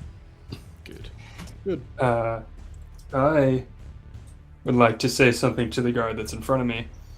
As he sees his guard mate backing up, covering his stomach, bleeding out, I pull out my whip. As I am in my left hand, I'm perfectly ambidextrous, because of course. Naturally. Are those your friends out there you hear? As I'm assuming he's hearing the screaming.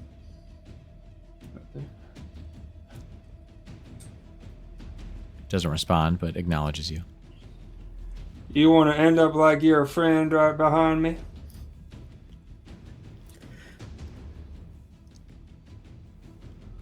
Not Roll a smart. Oh, Dude, sorry. I Go ahead. made him If away. you got Not a more, bright one, are you? roll a presence check. It's pretty low DC. That is a 18 with hope. Nice. No, I'm not a bright one. And he drops And I his lean sword. forward. Run, son. Oh, yeah, all right. He turns and runs off. Very good. At this point, I'm gonna assume Fluffy and Crux have made their way towards Posey, as Posey will kind of start intercepting the three other mounts from the fight as I kind of start pushing them and our quarries out. Yeah, at this point, you see that one hound is the only thing that was still aggressive towards you, and you guys deal with it offhandedly. And I said hound again, and we won't acknowledge it. And the one Springer, who the keratinized Springer, is going to still like almost like a bull, like preparing to charge. He's just kind of like scraping his claws against the ground and like circling around you, but has made no no actions towards you. And you see the other side of the building, two more kind of well-dressed individuals step back. One of them you see like flashes next to the side of their face, and there's like these like almost like illusions that start to drift off the sides of their face. And the other one raises up a hand, and a small opening in their palm starts to reveal itself. And then they sort of look at the ground and look at the area and slowly step back and start to drop their powers. No other springers want this smoke right now. That's right. You guys successfully gather the children and start carving your way back through Mason territory. You see Miles just Wonderful. step through the opening back outside, kind of gathering up his whip. What I miss? You guys all left the party early. In the distance, you could just see the back of Posey just walking away. Yeah. Very well. And Miles slowly catches up. Yeah. You have successfully saved the children. They are shaken. They were vulnerable by the time it got to that point, but it never mattered. Nobody ever got to take an attack or an action against them. Lots of We hopes, cut right? now to you collecting your reward. In the middle of the night, near a well between several low-rent tenements, from a hooded halfling with tattooed symbols covering one side of his face. He has a sharp jaw and scars across his nose, but his eyes are kind as he looks up at you and smiles warmly. Archon thanks you for your cooperation. As do I. You sure you won't reconsider joining our ranks? You could do a lot of good. Could not be asked. As just in the back a little bit, Posey's just like resting down as Joff is just like laying on Posey. Yeah. Well, we thank you for the offer, Mr. Blinn, but we kind of have a party of our own. Right. I understand. But, you know, if it helps, it's for people like them. And he gestures over and you see the kids kind of rubbing their wrists as they're all being freed from their shackles. More people like, well, you. All right. We'll keep in touch. And he turns and starts walking off to usher the children into one of the alleys nearby. Pleasure doing business with you. You turned down Jonathan Blinn's offer. And rightfully so. Your next job's already lined up and waiting. Barnaby Fergus, headmaster of Keep Fergus and Forest Baron. He runs a logging labor camp that buys up a ton of dregs at local auction and runs them into the ground. He's an old creep that spends most of his vast fortune on his private menagerie of rare beasts. But his gold spends just like anybody else's. Before that, though, you need rest. Yeah. And in this territory, rest means only one place. Wolf Moose's Manor. Wolf Moose. We cut now as you approach Wolf Moose's Manor from the rear. A quaint, cottage-like inn and tavern that looks like it has expanded upwards several times. It sits tucked between a few towering tenements. And it's run by Grella Frock, an older Furbolg woman. She's sweet, thoughtful, a mean baker, the type anyone would want as their grandmother. She just happens to not have any moral qualms with harboring bloodthirsty mercenaries. That's understandable. As you approach the back of the structure, you're greeted by the large, almost bovine face of Grella, framed by layers of gray curls. Your rooms are ready, dears. Oh, you all look famished. I've left a tray of fresh tarts in the common area. Grella, that smells Thank you. delightful. Welcome home, dears. She reaches out a small key, I'll take the key. and she steps back into the back. You guys walk up to the large compost bin butted up against the back of the structure. There's a click, and the sound of chains as the bin begins to slide to one side, revealing a locked hatch beneath it. And once opened, a ramp descending down into darkness. It's a large opening, large enough for you and for your mounts. Once inside, it's quite cozy, and much larger than one would think from the outside. A small glowstone is the only source of light, but once the hatch above is closed and the compost is returned to its position thanks to a few levers and some clever engineering, there's no stench or sound that penetrates into the room. And as you step deeper inside, more glowstones light up, revealing just how spacious it actually is. It's roughly the same surface area as the ground floor of the inn. It has enough room for all of you, including stalls for your mounts. Wow. The ceilings are a bit low. Fabrics could use an upgrade. You are home for the night. Ah. Oh. That was good work, fellas. Pretty easy, if you ask me. You'll glance over and you'll see Posey laying down with her mouth just wide open, and Joff is like halfway in it, just.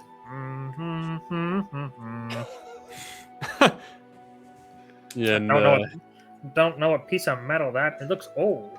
Whatever. As he's just kind of cleaning out Posey's mouth. Was there, could I say I had stopped at the bar before we came down to our room? You sent or don't something. go inside. Yeah. Oh, I see. They can. There's sort of like a dumbwaiter system that can lower things down and a way for you to order. It's sort of like Spirited Away, where they like pull the lever, Yeah. and then it sends up a ticket for what you want. Okay. You can attach little tokens to it. Yeah. I'll say that I went over and did that like right when we got situated, and I just like put on the usual, like I wrote on there, which is basically like the strongest, bitterest tasting liquor that they have in a pint, like a full pint of it. Mm-hmm. Oh my God. That'll go really well with a small, beautiful tin of fresh tarts that's left out in the common area. Yes. Good. You see Miles just over brushing Fluffy. You did great today, boy. You looked fast out there. You need to slow down next time. As eventually Joff will walk over. It'll kind of hobble over and plop down in one of the chairs. Take a tart. A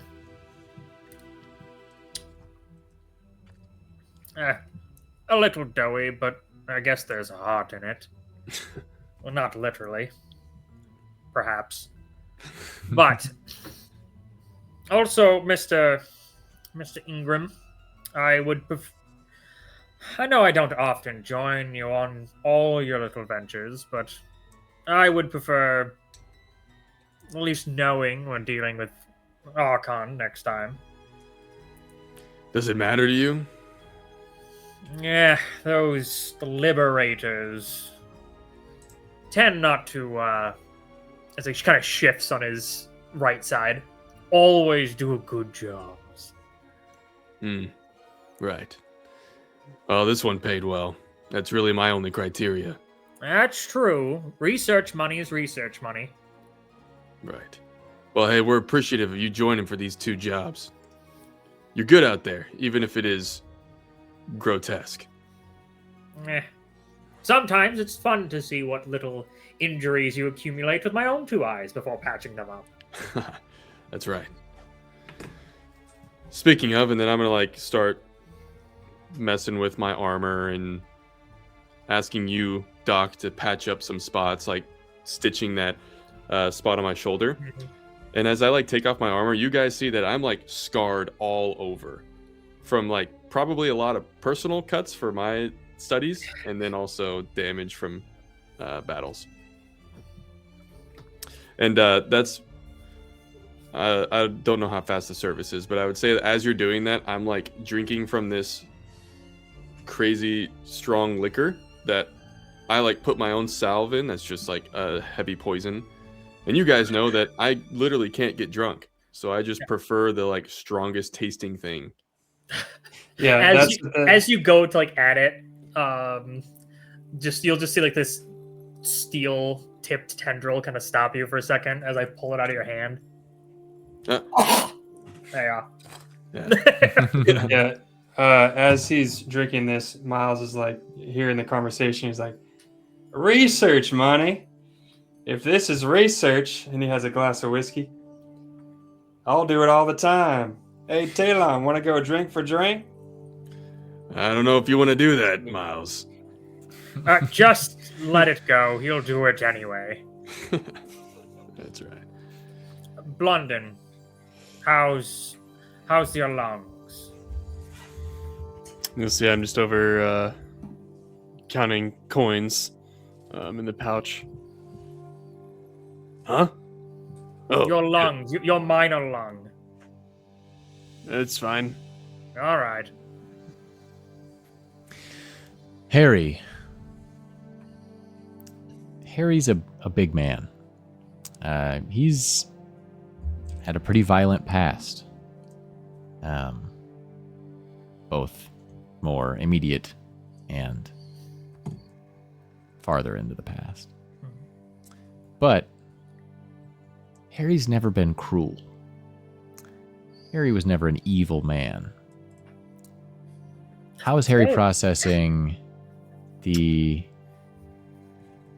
words of Jonathan Blinn at the end of this? Well, and the experience of what happened. he surely didn't mean to kill that guy so violently. But he was paid to do a job, so he did it. But he's not anti-Archon. You heard what he said to the mages, so he's pretty okay with them. But he's not too strongly opinionated one way or the other. How is Harry feeling about the way that this group is moving? It's fine. Never had any second thoughts. Yeah, I mean, what else is he gonna do? This is his crew, so That's why he's I going. And I think that beautifully highlights why the Dragoons function as well as they do. Even the noblest character among them would still choose his friends over basically anybody else. Because after all, what else is there for these dregs that have risen above their status? Is there anything else anybody wants to achieve tonight before the next morning finds us? Is this a short or long rest? It'll be a long rest. It's going to be a long rest. Long rest is always overnight. Okay. There is one thing I would We like rest for like a long time. to do. It's a mechanic. So I don't know first what off, relative is. I'm gonna clear all hit points and repair all armor. Cool. For my 2 things. And then I have one more mechanic that I get to do as part of my class that I'll pull up. Specifically when I was I was sipping on it, drinking that thing with the salve in it.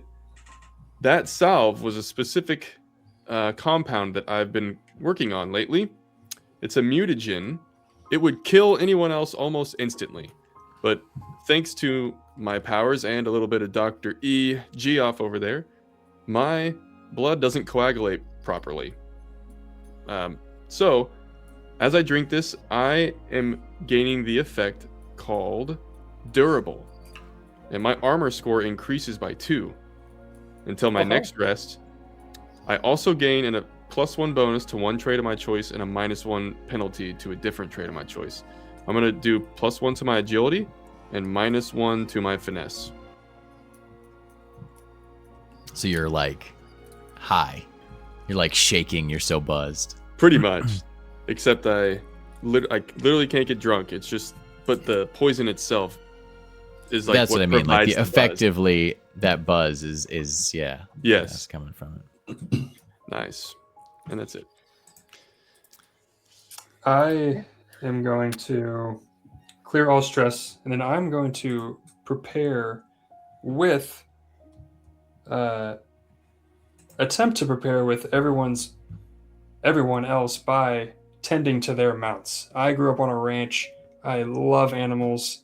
Very familiar and easygoing with them. They all love me as well. So I'm going to go tend to everyone's mount, except for probably Geoff's. Because What's wrong with Posey? so let's prepare with Talon and Harry, and I'll go kind of brush their mounts. This is the thing I do all the time. They're just like not even, I'm assuming, not going to care that I'm doing this. And if that is acceptable, we all gain 2 hope. Yeah. You If could. they, I'm is also that a thing preparing. you have? Skylar, we would have to agree to use our slot to do it with you. Yeah. Unless you have a specific bard thing. okay. When you I got prepare, you get one. No, If somebody else Well- prepares 2, we all get 2. Or the people who Gotcha, choose to okay. prepare get 2. Yeah. I am Which- choosing Alright. to prepare. I will All right, also. so I'll just prepare. go over and start brushing crux then, as well. And honestly, Have fur? Talon, while you're doing your mutagens, I will probably come over and start touching up your armor for you. Oh, thanks. Yeah, Well, then I'll as clear my I was- stress. as I pulled scraps out of Posy, so I can use those. Great. As Then I'll clear my stress. Perfect. and Very then, nice. then I will prepare as well, and I will tend to Posy and just typically go around doing typical doctoring duties. I'll pass out medications. I'll talk with Talon about certain his own mutagens. What could we down? Your pupils are shaking too much. Maybe we should cut back to something.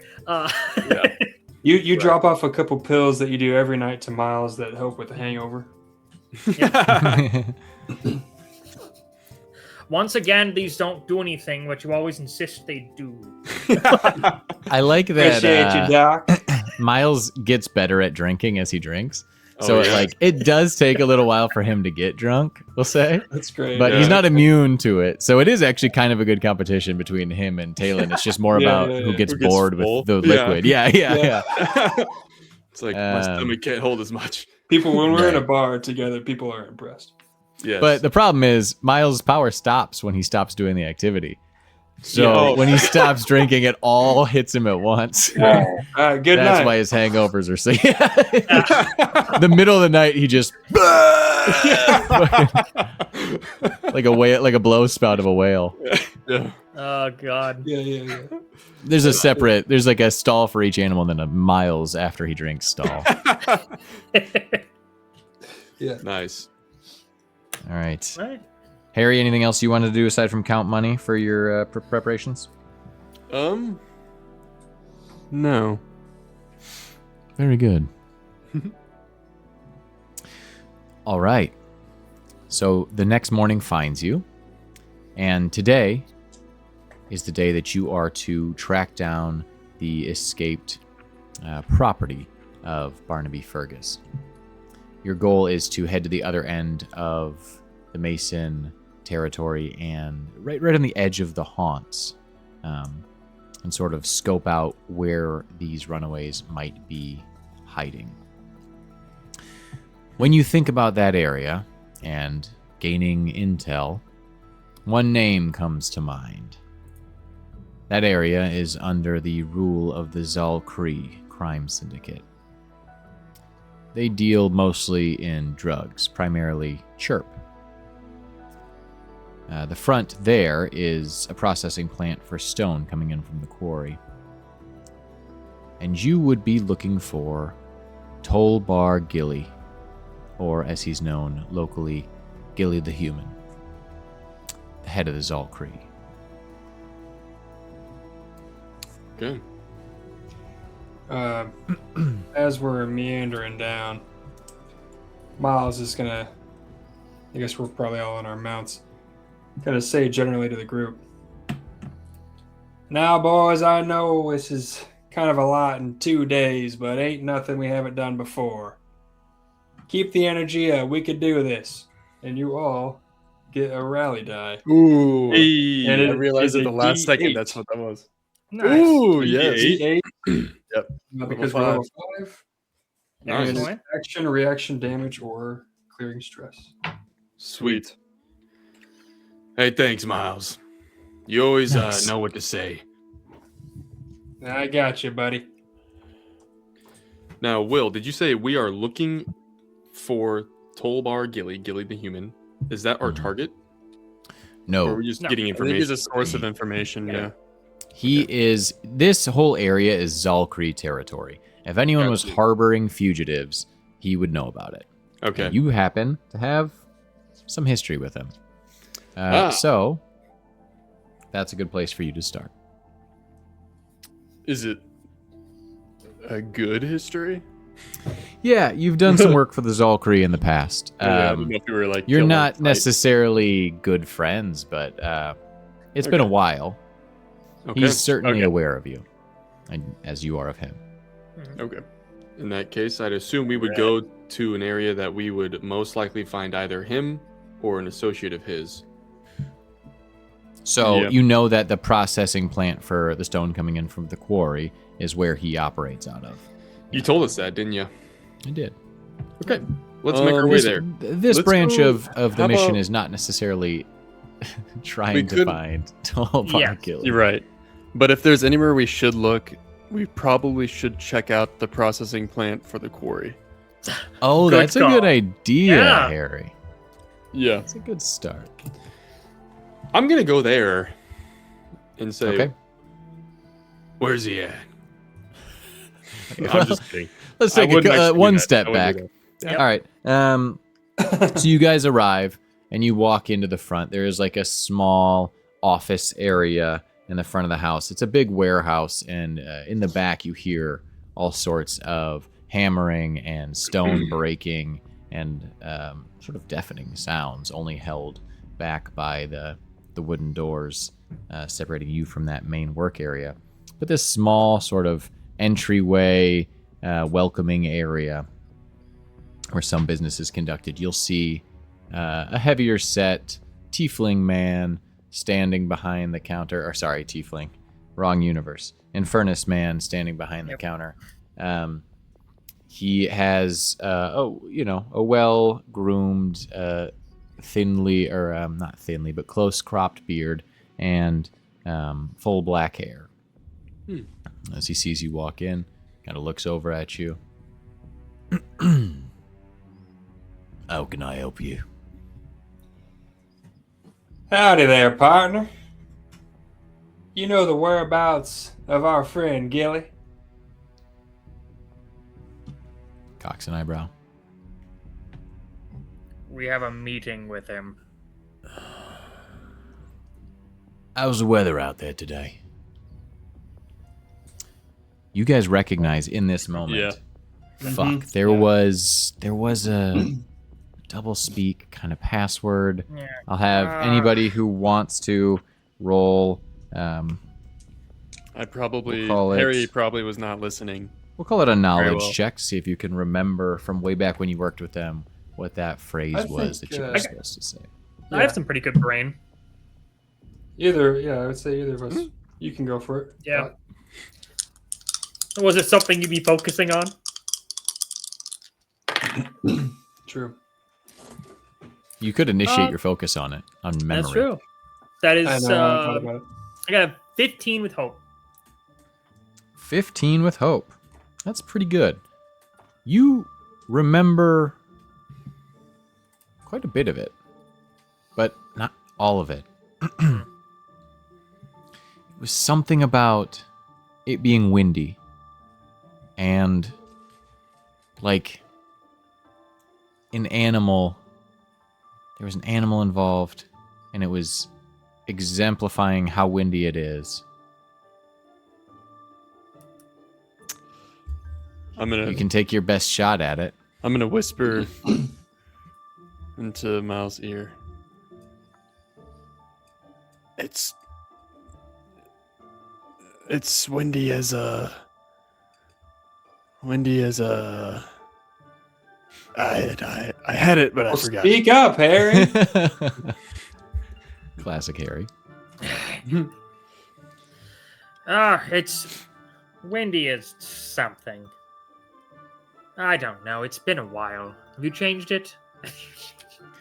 You see the man behind the counter kind of looking at you. You see him kind of like his eyes kind of darting back and forth. There's like a bead of sweat forming on his brow. Not really sure what the fuck to do with this. You're kind of getting it, but what's going to happen to him if he's wrong? Can I say, all right, give me a moment, and can I initiate my focus on my memory Sure. to Yeah. delve into my random marker stress? Just make sure. This guy's Everybody stand back. Yeah. That's So I will okay. get. Hey, wait, oh, Skylar, before you roll, make sure you roll really well. Okay. It's good advice. Well, yeah. I guess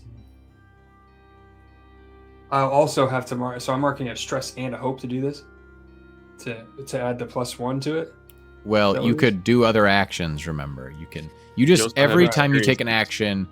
action towards achieving that goal, it Yeah. increases your experience with your focus by 1. He's like scrunching his And eyes. focus can apply to anything, so I don't get a hint or anything. Says to the No, he witness. wouldn't be a very good. Whatever. yeah, roll a presence check, but it is going to be a pretty high DC. Oh no, that's not good. Dude.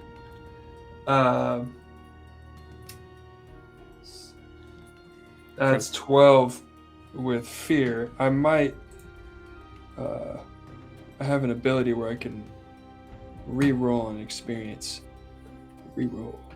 It's If a I human fail thing. my adaptability, I can mark a stress to re-roll on any one of my experiences. Reroll. Does that work? Reroll. Or does that count as an experience roll though? No, not unless you applied an Okay. experience to it. Yeah. Right. I guess that's Right. right. I remember. Okay. Well, I guess I failed that one. 12 with fear. Yeah, I'm going to have you mark a stress for that. As he looks at you, and then you see his eyes kind of dart beneath the counter in front of him. No. He looks back up at you. Okay, You okay, I all was- from? I was just joking. I remember it. Word. I'm not. I saying will- You are at the a name. +2 now, though. I'm not saying the name. Yeah. So Ingram, you what say am I it. I rolling don't want to. to try to attempt to solve this thing at a +2? I'm gonna spend Attempt to remember It's a it. knowledge. Yeah. knowledge. Okay. That's a crit, baby. That's 2 Oh. 6s. Okay. That's yeah. Okay. Very nice. You see, go ahead. Oh, you remember it, Well, of course. I was gonna So I say, need you to have to tell you know what what it it is. is. Well, Um, Mr. Furnace, like my friend Geoff here meant to say, it's as windy as a dang falcon antler. Nope, that is absolutely not it. I'll put it in the private chat to give you. Oh, there's an actual. Okay, I thought you could just. Well, yeah. Yeah. Oh, okay. I would have never gotten that. Actually, I don't know if you guys remember, but it's getting pretty windy. Earlier today, I swear I saw the turtle hand bend over and lay the same egg twice. You see him, he's Ain't reaching that under the right? counter, and then he stops. You all right? Write it down or something next time. Jeez.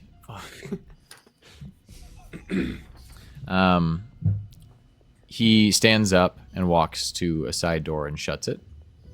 A few moments later, Yeah, we did write it down, then they changed it on us. a few moments Yeah, later, Scratch out the most current one and scribble in the one under it. It's like 2 words changed. a figure emerges from the back. Bald with lightly tanned skin. He appears almost completely human, aside from the short, thick black horns that punch out of his forehead. He's wearing a rag over the bottom half of his face, but pulls it off, revealing a much paler portion of the face that has not been exposed to the dust and debris in the back. He has a thick brown mustache and eyebrows, but otherwise a smooth head that shines a bit with the sweat of the work he's doing. He wears a dirtied apron and his sleeves are rolled up past his elbows, revealing stained hands and forearms. Fucking hell, lads. You look rough. Always do. So do you. Fair enough. To what do I owe the pleasure of a visit from the great Dregoons? Ugh. Yeah. We're looking for some runaway dregs. Reports say they're around this area. Got any What's that intel got for to us? do with me? You think I'm harboring dregs? Absolutely not what I said. You might be the guy to have the right intel, though. That's why we came to you. Use your assets. Well, of course I have no idea what you're talking about. And he turns and opens the door behind him and leaves it open, starts strolling into the back. I'm gonna look at you, Miles. I'm gonna shout down real quick, be like, and you're okay with runaway mages running free in your territory? Yeah, like us. And I'll just keep hobbling. I'll just hobble towards the open door. And after I say that, I'm gonna kind of like hide a little bit behind Miles. Making him a little shy. What my Oh, friend good job, Harry meant Harry. to say was, what's your asking price these days? He's walking, Yeah. but left the door open behind him, Oh. so you guys trail after, Yeah. I assume. Okay. Right. Yep. He pulls out a half-smoked cigar from some pouch on his side and lights it as he walks. You walk through the back room of the workshop, where there's large slabs of stone being broken down into workable sizes by hand. The air is thick with dust and the sound is deafening. You walk across until eventually you're led into a small room with a large wooden table. Papers stacked in neat piles on top of it. The walls are lined with bookshelves. Gilly sits in his large chair behind the desk, as you couldn't really hear your shouts as he was walking through the workshop, and gestures to the two smaller rickety chairs across the room. Looking at the five of you in the two chairs, he sort of smirks. Have a seat. All right. Joff will immediately sit in one. Miles sits and puts his feet up on the table crossed. I guess I'll go stand beside him. Reaches under his desk and pulls out a bottle of some kind of liquor and pours himself a glass. Look, I know what I know, and I don't know what I don't fucking know. I might know what you're asking about. What have you come with? What are you looking for? We got money. What's your price? Open invitation. Nothing's off the table. Depends what you ask, but we're pretty easy as long as you pay it's the not- right. That's not what that means, is it? I'll throw in an extra piece of gold for some of that liquor you got there. I'll like glance at You try Harry. And just be like, is this how they do all negotiations? You haven't Just- got much better just at let this him since do last their time, thing. have you? Look, I'm not a talker. I It's do the alright. things. I do them well. This part, not my favorite. You're freaks. I already asked you That's what what your you price is. That's you're fine. effective. You're effective freaks. I will give you that. Right. Well, let me think. Let me have a think. Well, to help you out, something that I seem to have failed to mention, we're looking for some escapes from the Forest Baron himself. Fergus. Yeah, Fergus. Well, I don't know how that helps me much, but it's interesting. Eh, Something to consider.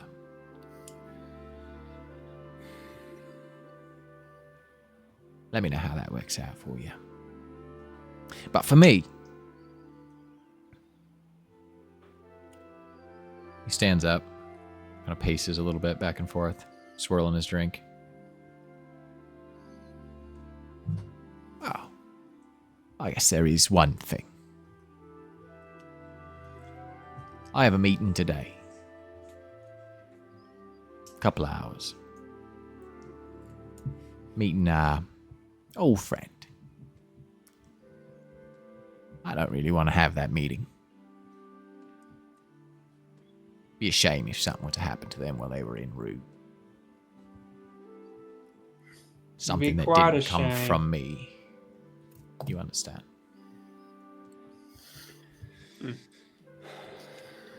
Loud and Well, clear, Mr. Gilly. let's see here.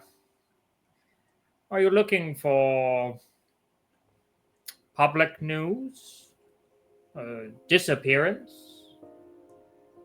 Something more specific? Well, it can't be linked, can it? So, I suppose I'd like you to take care of sort of the convoy. What you do after, I don't much care for. But, doesn't look good, does it? It happening. When they were Course. known to be meeting with me. So, more of a clean disposal.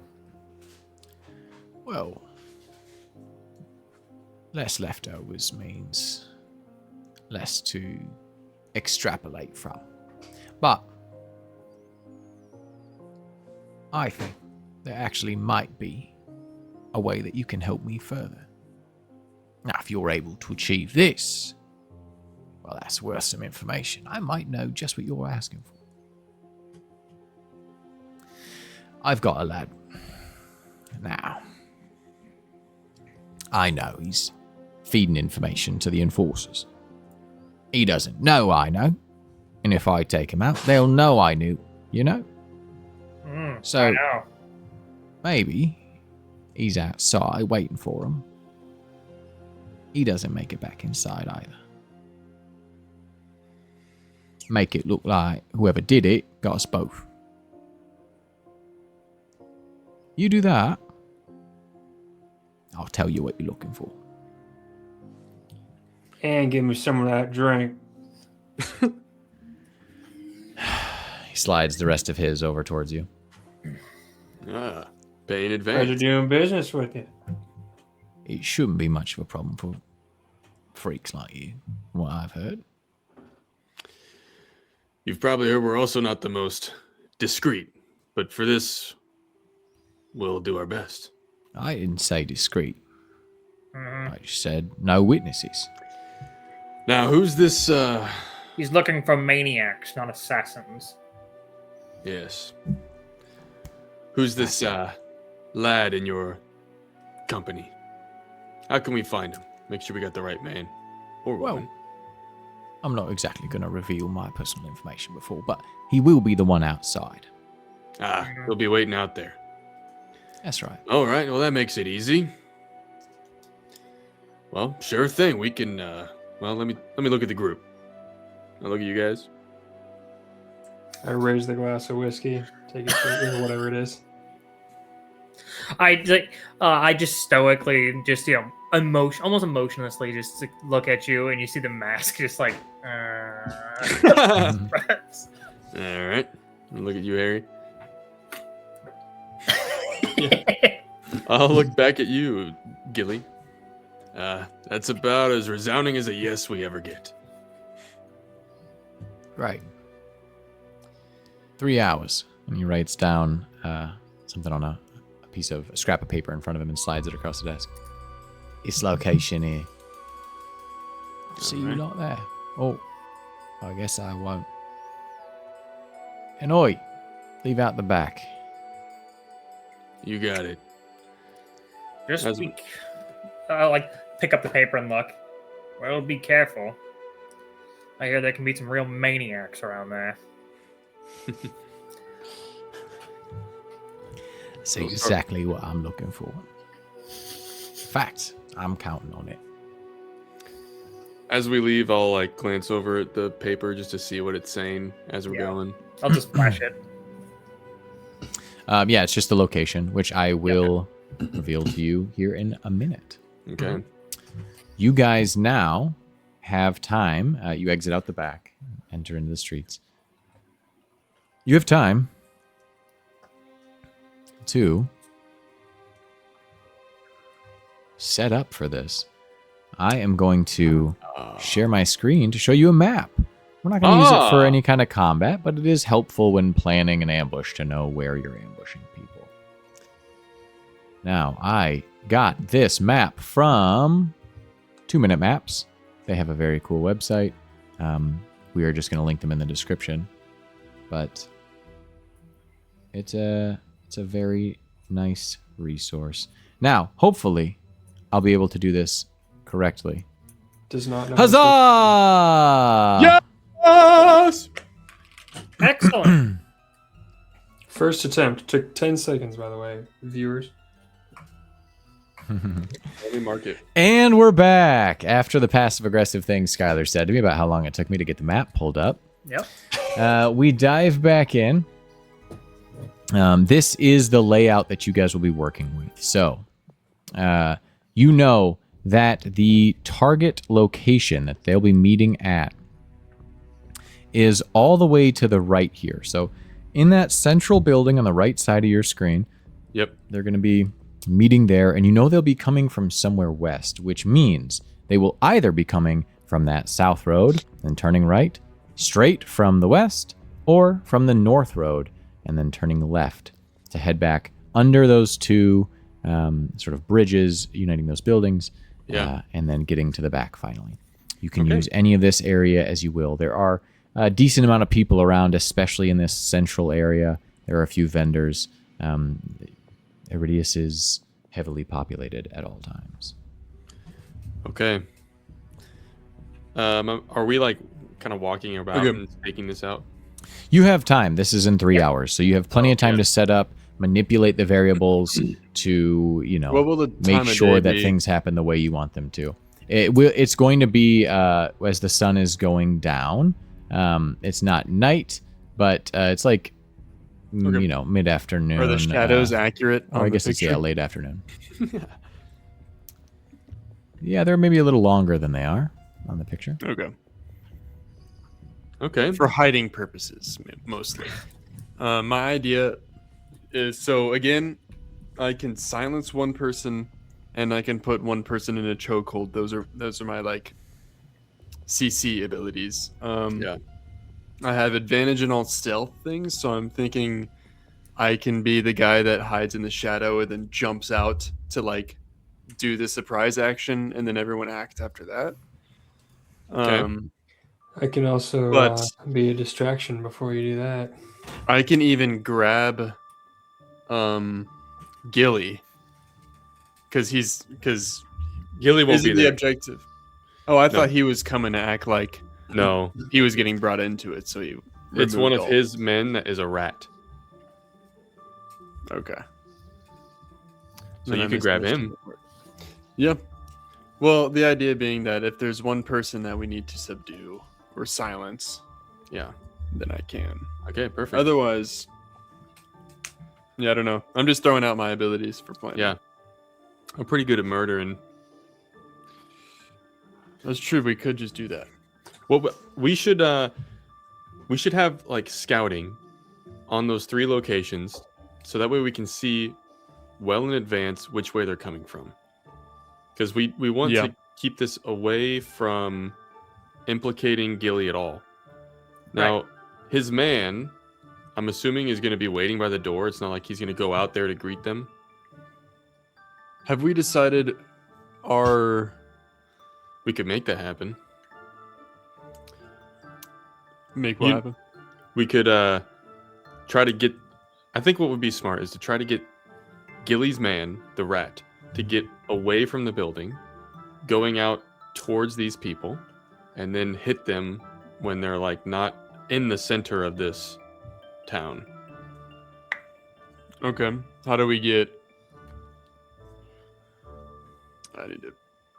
I mean, you could like subdue this guy well before. If you think you could do it stealthily, you could subdue him, and then we could just... Well, Oh, right. We have 3 hours, right? yeah. Mhm. It's roughly an hour to take a short rest. So we Right. could.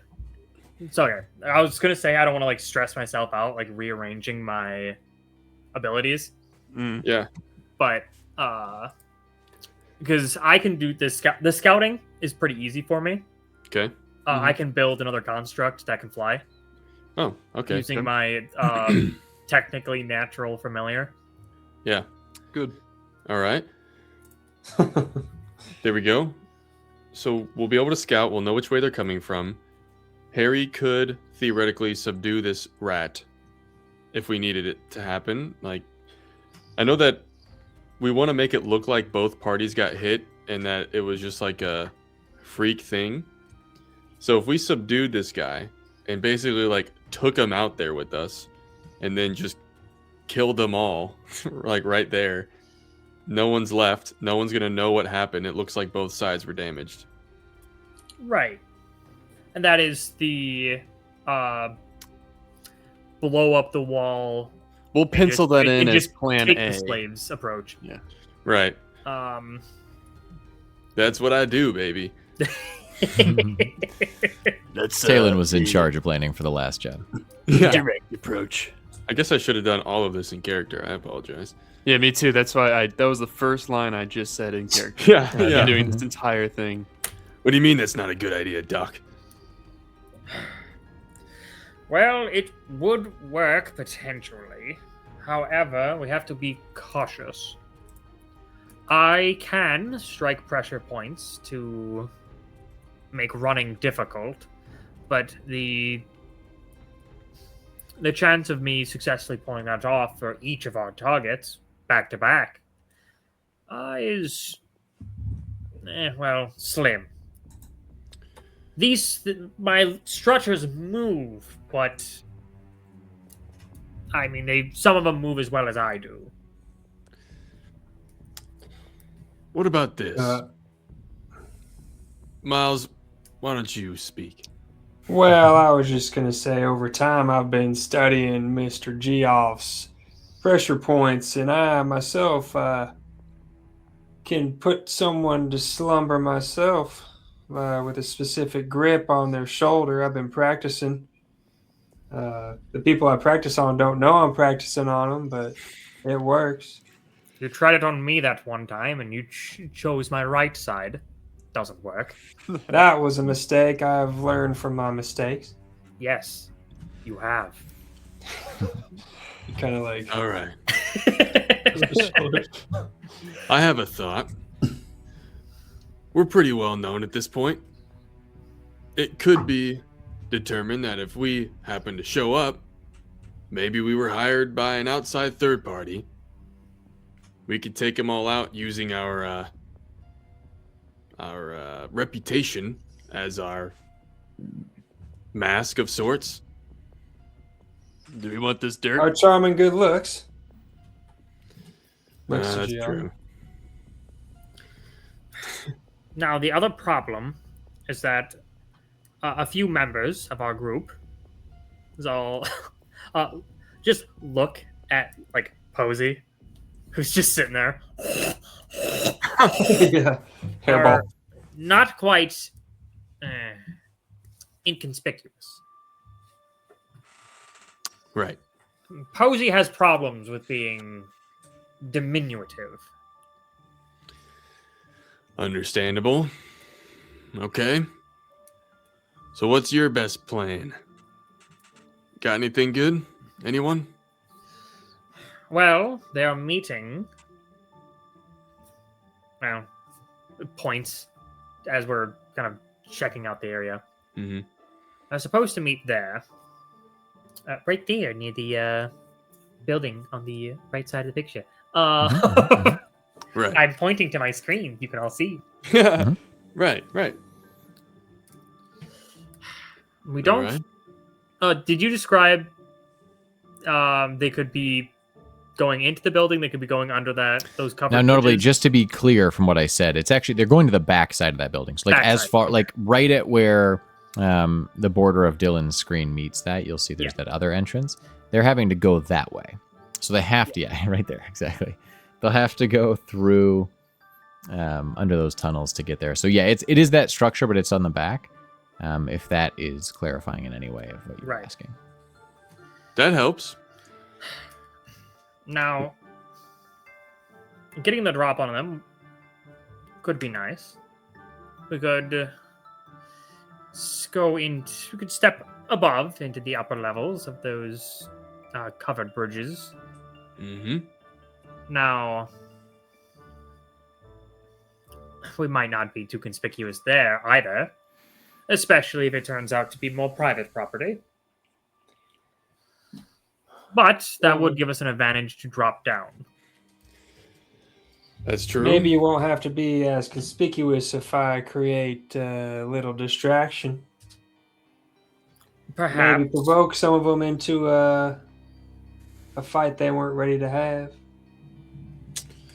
That's Right, a I good think that's the idea. main point, yes. People die. No one's fault. Just a drunk guy starting a fight. Holds up his little bottle of whiskey. All right. Well, Will, are we like really well known? Like, do people? If we In your walk- I mind, was gonna say that. probably. Should Yeah, we we're not should we like- mask up? Not like mask up. What are you gonna put on Posey? I was Well, thinking maybe maybe they. People have heard of you, but you're not like. Yeah, we're not like crazy Yeah. famous. So theoretically, Miles could do what he just described and not immediately give us away. Correct. But Unless honestly- he's a big fan. Honestly, that's the best idea I think we've heard yet. You go in, anger some people, do your thing you do where you talk and make people upset, and start I a... don't believe I'm good at it, but some people think I get on some people's nerves, apparently. I don't get it, and I kind of like elbow Harry. I think he's focusing on it.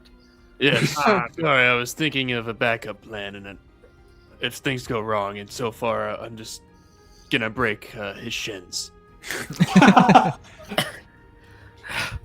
Well, That's how good are certainly- you at looking drunk and homeless? Miles? I have my Yeah. No, Miles. Miles. as good as you want me to be. Oh, fantastic. You know, you're looking like a great job right now. You could just sit at their meeting point as a drunkard who's practically incoherent. That's my plan. And then that distraction could be enough to let the more agile members slide in. And perhaps we could clog up their escapes and close Right. in a round. Right. Now, how would we split up their escape points between all of us while also finishing the job efficiently? Well, I mean, What is our- Posey- Miles, Well, What do we? we could use the animals to direct them. Well, hang on. Harry, what are you saying? What'd you say? I just want to make sure we're all on the same page here. Are we going with the kill them all plan? that's what we were hired for, pretty much. Yes. I mean, a goon could escape. What are they gonna do? We just Got need to kill the man that, at least the rat in the company, the rat, some other half animal in the company. That would make sense as a reference in this world. And this man that he's supposed to meet as well. Call them pigeon rats. Pigeon rats. Easy enough. That's good. Right, yeah. Good. Rat hounds, but I think they're actually rat goats. First of all, both of those combinations, horrible. Yeah. All right, I think we have a plan forming. So Miles is gonna do his thing. Me and possibly Harry will inconspicuously be ready to attack. Doctor, you're gonna clog the exits with you and Posey. Yep, that would be my plan. That sounds like a good one. As good as we can muster up in these short times. Now, give me enough time and I can put together something that can fly through the air. So we can get some sight. Right. Now, we're going to be waiting inside this facility, is that correct? Potentially, if they'll let you in. Yeah. I'm sure we could get in there. Mr. Gilroy here is just going to act like a drunkard and collapse at their meeting point. Right. So when they show up, he should already be there. Right. So he can stagger up and start a distraction, which should give Hugh and Blunden time to jump in and start the fun. I'll be watching from above, and as they, whatever tunnel they choose to go down, I'll follow in behind them. All right. And we can kind of circle around them that way. Okay. I like it. Now, just to be clear, you said whichever tunnel they go down. What if they split? Then I'll go after the ones with the targets. Okay. They're supposed to meet in the square and then Yeah. head back there together. Right. All right. So, really, you and Blunden should be staying out of sight entirely. Find something to hide behind or in, and Mr. Gilroy can speak loud enough to... Well, we all know he can. You should be able to hear. So you should come up with some, I don't know what you call it, what you planners always do.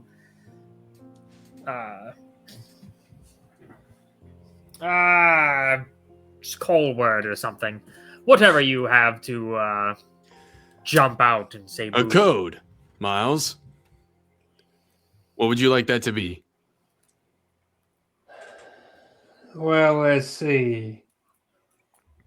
I'm so drunk I could lay the same egg twice. How about It could be I'm any. so Lord. hungry I could eat a pigeon rat. All right. That works.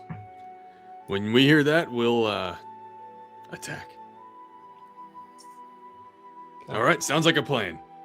All right. And Just we'll like that. We and we'll wrapped have it up and put a time bow to, on it. Yep. We'll have time to rearrange our I like it. Absolutely.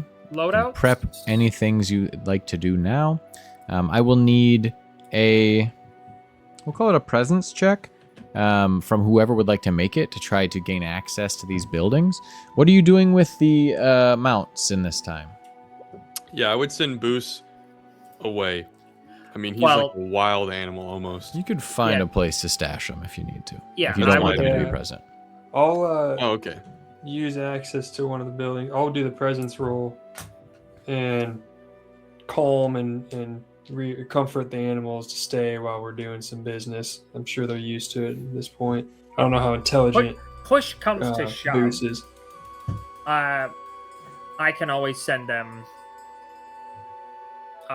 When I'm coming up with Posey, I could send them to stand in the way. They won't recognize them as our mounts. That's true. So Yeah. push comes to shove, they could slow them down, and if they run past them, your mounts are right there to chase. Good idea. Mhm. Always thinking, Doc. That's what I do. All right. That and complain. Miles, I'll say you can make the presence check to get them access to these buildings. Though since you're not going, you're kind of like, can my friends come in? I'll say it's a higher DC Okay. if you do it, or they can do it without you and be a slightly lower DC. You guys can do it if you want. Yeah, I would. Harry, how's your presence? I was thinking that we either are trying to sneak in or we're just literally asking for access. My plan, and I guess I would tell you this. I'm I gonna, guess I would tell you this. I'm gonna stick to the shadows on the outside and wait for the signal. That's when I'll make my move, bust in through the side door. All right. Guess that leaves me then. Yeah, good luck. All right. I'll walk up to the door and is there a guard there or like a worker that looks like For expedience sake, I'm just gonna let you roll a presence check. perfect. Yeah. 'Cause I didn't know what I was gonna do. Because am I rolling too? we Then? want to get into the action here. No, we will roll for your things here in a second. Once we get everyone staged. If there's anything else you'd like to accomplish first, this is just to get into position. Yeah. And in the meantime,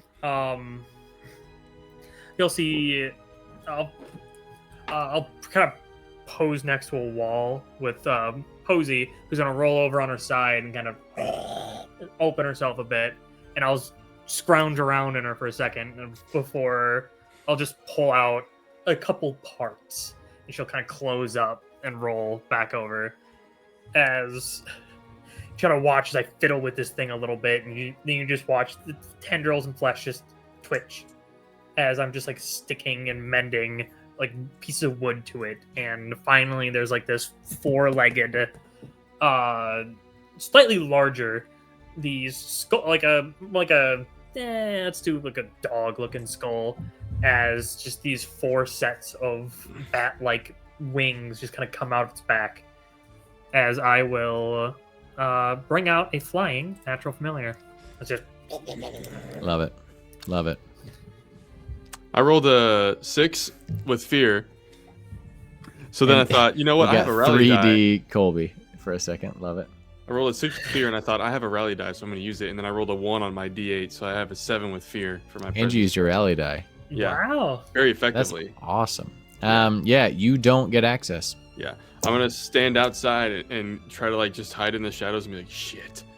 You could try to climb on top of the building, but these are like tall buildings. This is an aerial view, and this isn't perfect one-to-one. There are like the way that every structure kind of around here is these stone like foundation of this territory that has been built on top of with these kind of rickety wooden buildings to house all the population. So it's going to be a little treacherous, but you could make it up there if you'd like. Did you say it's pretty crowded here? Yeah. I think I would look at that and then just basically try to blend into the crowd as best I can, staying near, and just accept that I couldn't get in and this is the best I have to offer. Particularly, like back in this area specifically, it's not as crowded, which is one of the reasons they use this location. But there are still a few people walking through, and it wouldn't be like unusual for another person to be around there. Okay, that's what I'll that's do. fine.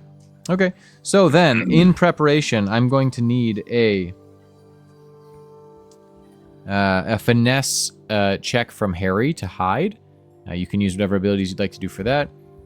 Geoff, if you want to do a instinct check to try to look through your flying familiar to try to get a sense of where they're coming from. I mark a stress to see through its eyes.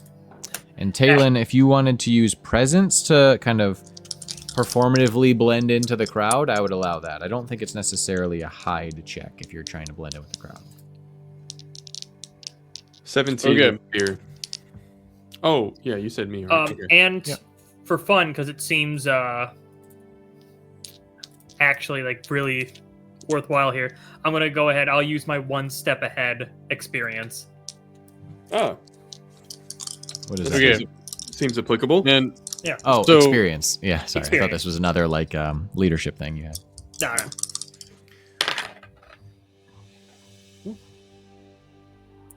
So I got a instinct, right?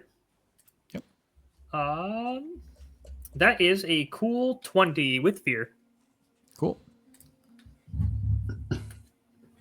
And Harry, what was yours? so I rolled a 14 with fear, but I want to try to do something real quick. Is Talon within close range of me? Depends where you went. In the battle. Yeah, that's up to you guys. I you'd probably like him would to have be, tried to yes. stay close to you because after I failed, I'd be like, Okay. well, I'll try. I have an ability called Stealth Expertise. When I roll with fear while attempting to move unnoticed through a dangerous area, I can mark a stress to roll with hope instead. And if an ally is within close range and also attempting to move unnoticed and rolls with fear, I can mark a stress to change their result to hope. Nice. So- Wow. I think the numbers are decent, but to avoid the negative consequences of us rolling with fear in a tense situation like this with a lot to risk, I'm willing to take those 2 stress. Nice. Very good. So that's a 17 for me then. So, what was going to happen because you all rolled with fear was that the the presence check that Miles was going to make was going to happen with disadvantage as things started to add up as these people were traveling through and noticing some strange things. You have eliminated that disadvantage by marking that Sweet. stress. Yay. So that Excellent. is big. Miles, would you like to prepare in any way? I your was acting, your actually, big as acting part gig? of my act, was going to start on the roof above the meeting spot, or at least a balcony, overhanging balcony.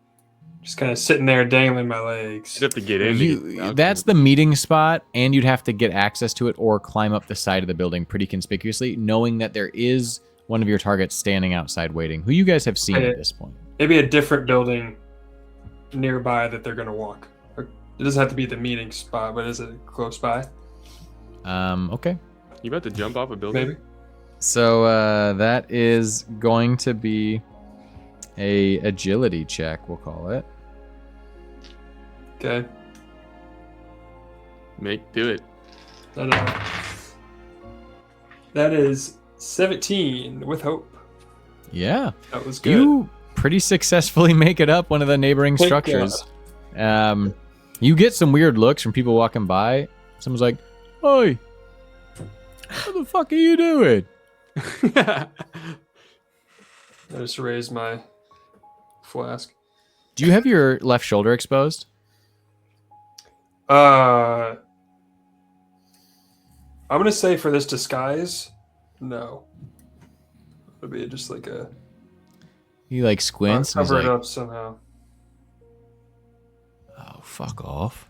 And he kind of gets nervous noticing that your shoulder's covered and you're being weird and just like hightails it out of there. You see him kind of like talking to a group nearby that was gathering and they look up at you and they kind of wander off. Okay. Not to persuade you to do anything, but Miles, if you'd like, you could attempt to start focusing on your act. If you wanted to initiate that now and start to run it up. Otherwise, you can start it once you get there, or you could not do it at all. It's up to you. But just know that you can do that, like in preparation for an activity or a skill. Okay. Yeah, I guess I'll focus on once one of them comes into view that I view as their leader, I'll focus on them Okay.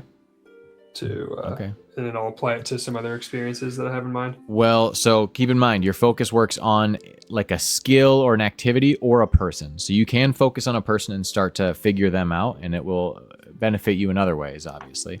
But if you're trying to, like, it's not going to be beneficial on your, like, attempts at skill checks leading up to that. Right. That's fine. I know. Just so you know. Okay, cool. Then, if there's nothing else, Dr. Geoff, you notice in the distance a large covered caravan. Or a cart, rather. A large covered cart, I should say, with being pulled by 2 emu elk. And you see 4 figures clad in brown and blacks, layered cloaks.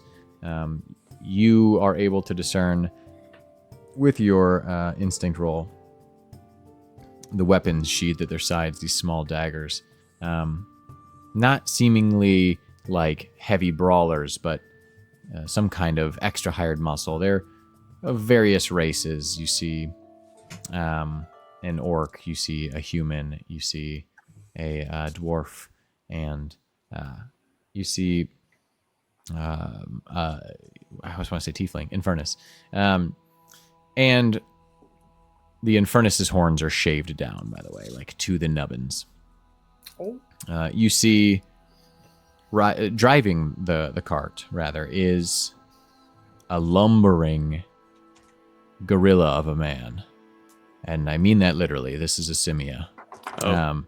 He is leading the cart. And on top of the cart, you see cross-legged, playing a double flute, an owl-faced monkey variant of a simia. So just like a round kind of black face with white line coming straight down the bridge of the nose and then across the brow, making almost like a T in the middle of its face. And you cannot see within this wagon, but you assume this is in fact the group that would be coming for this meeting. And it occurs to you that there was another local syndicate, smaller, but run by Simia.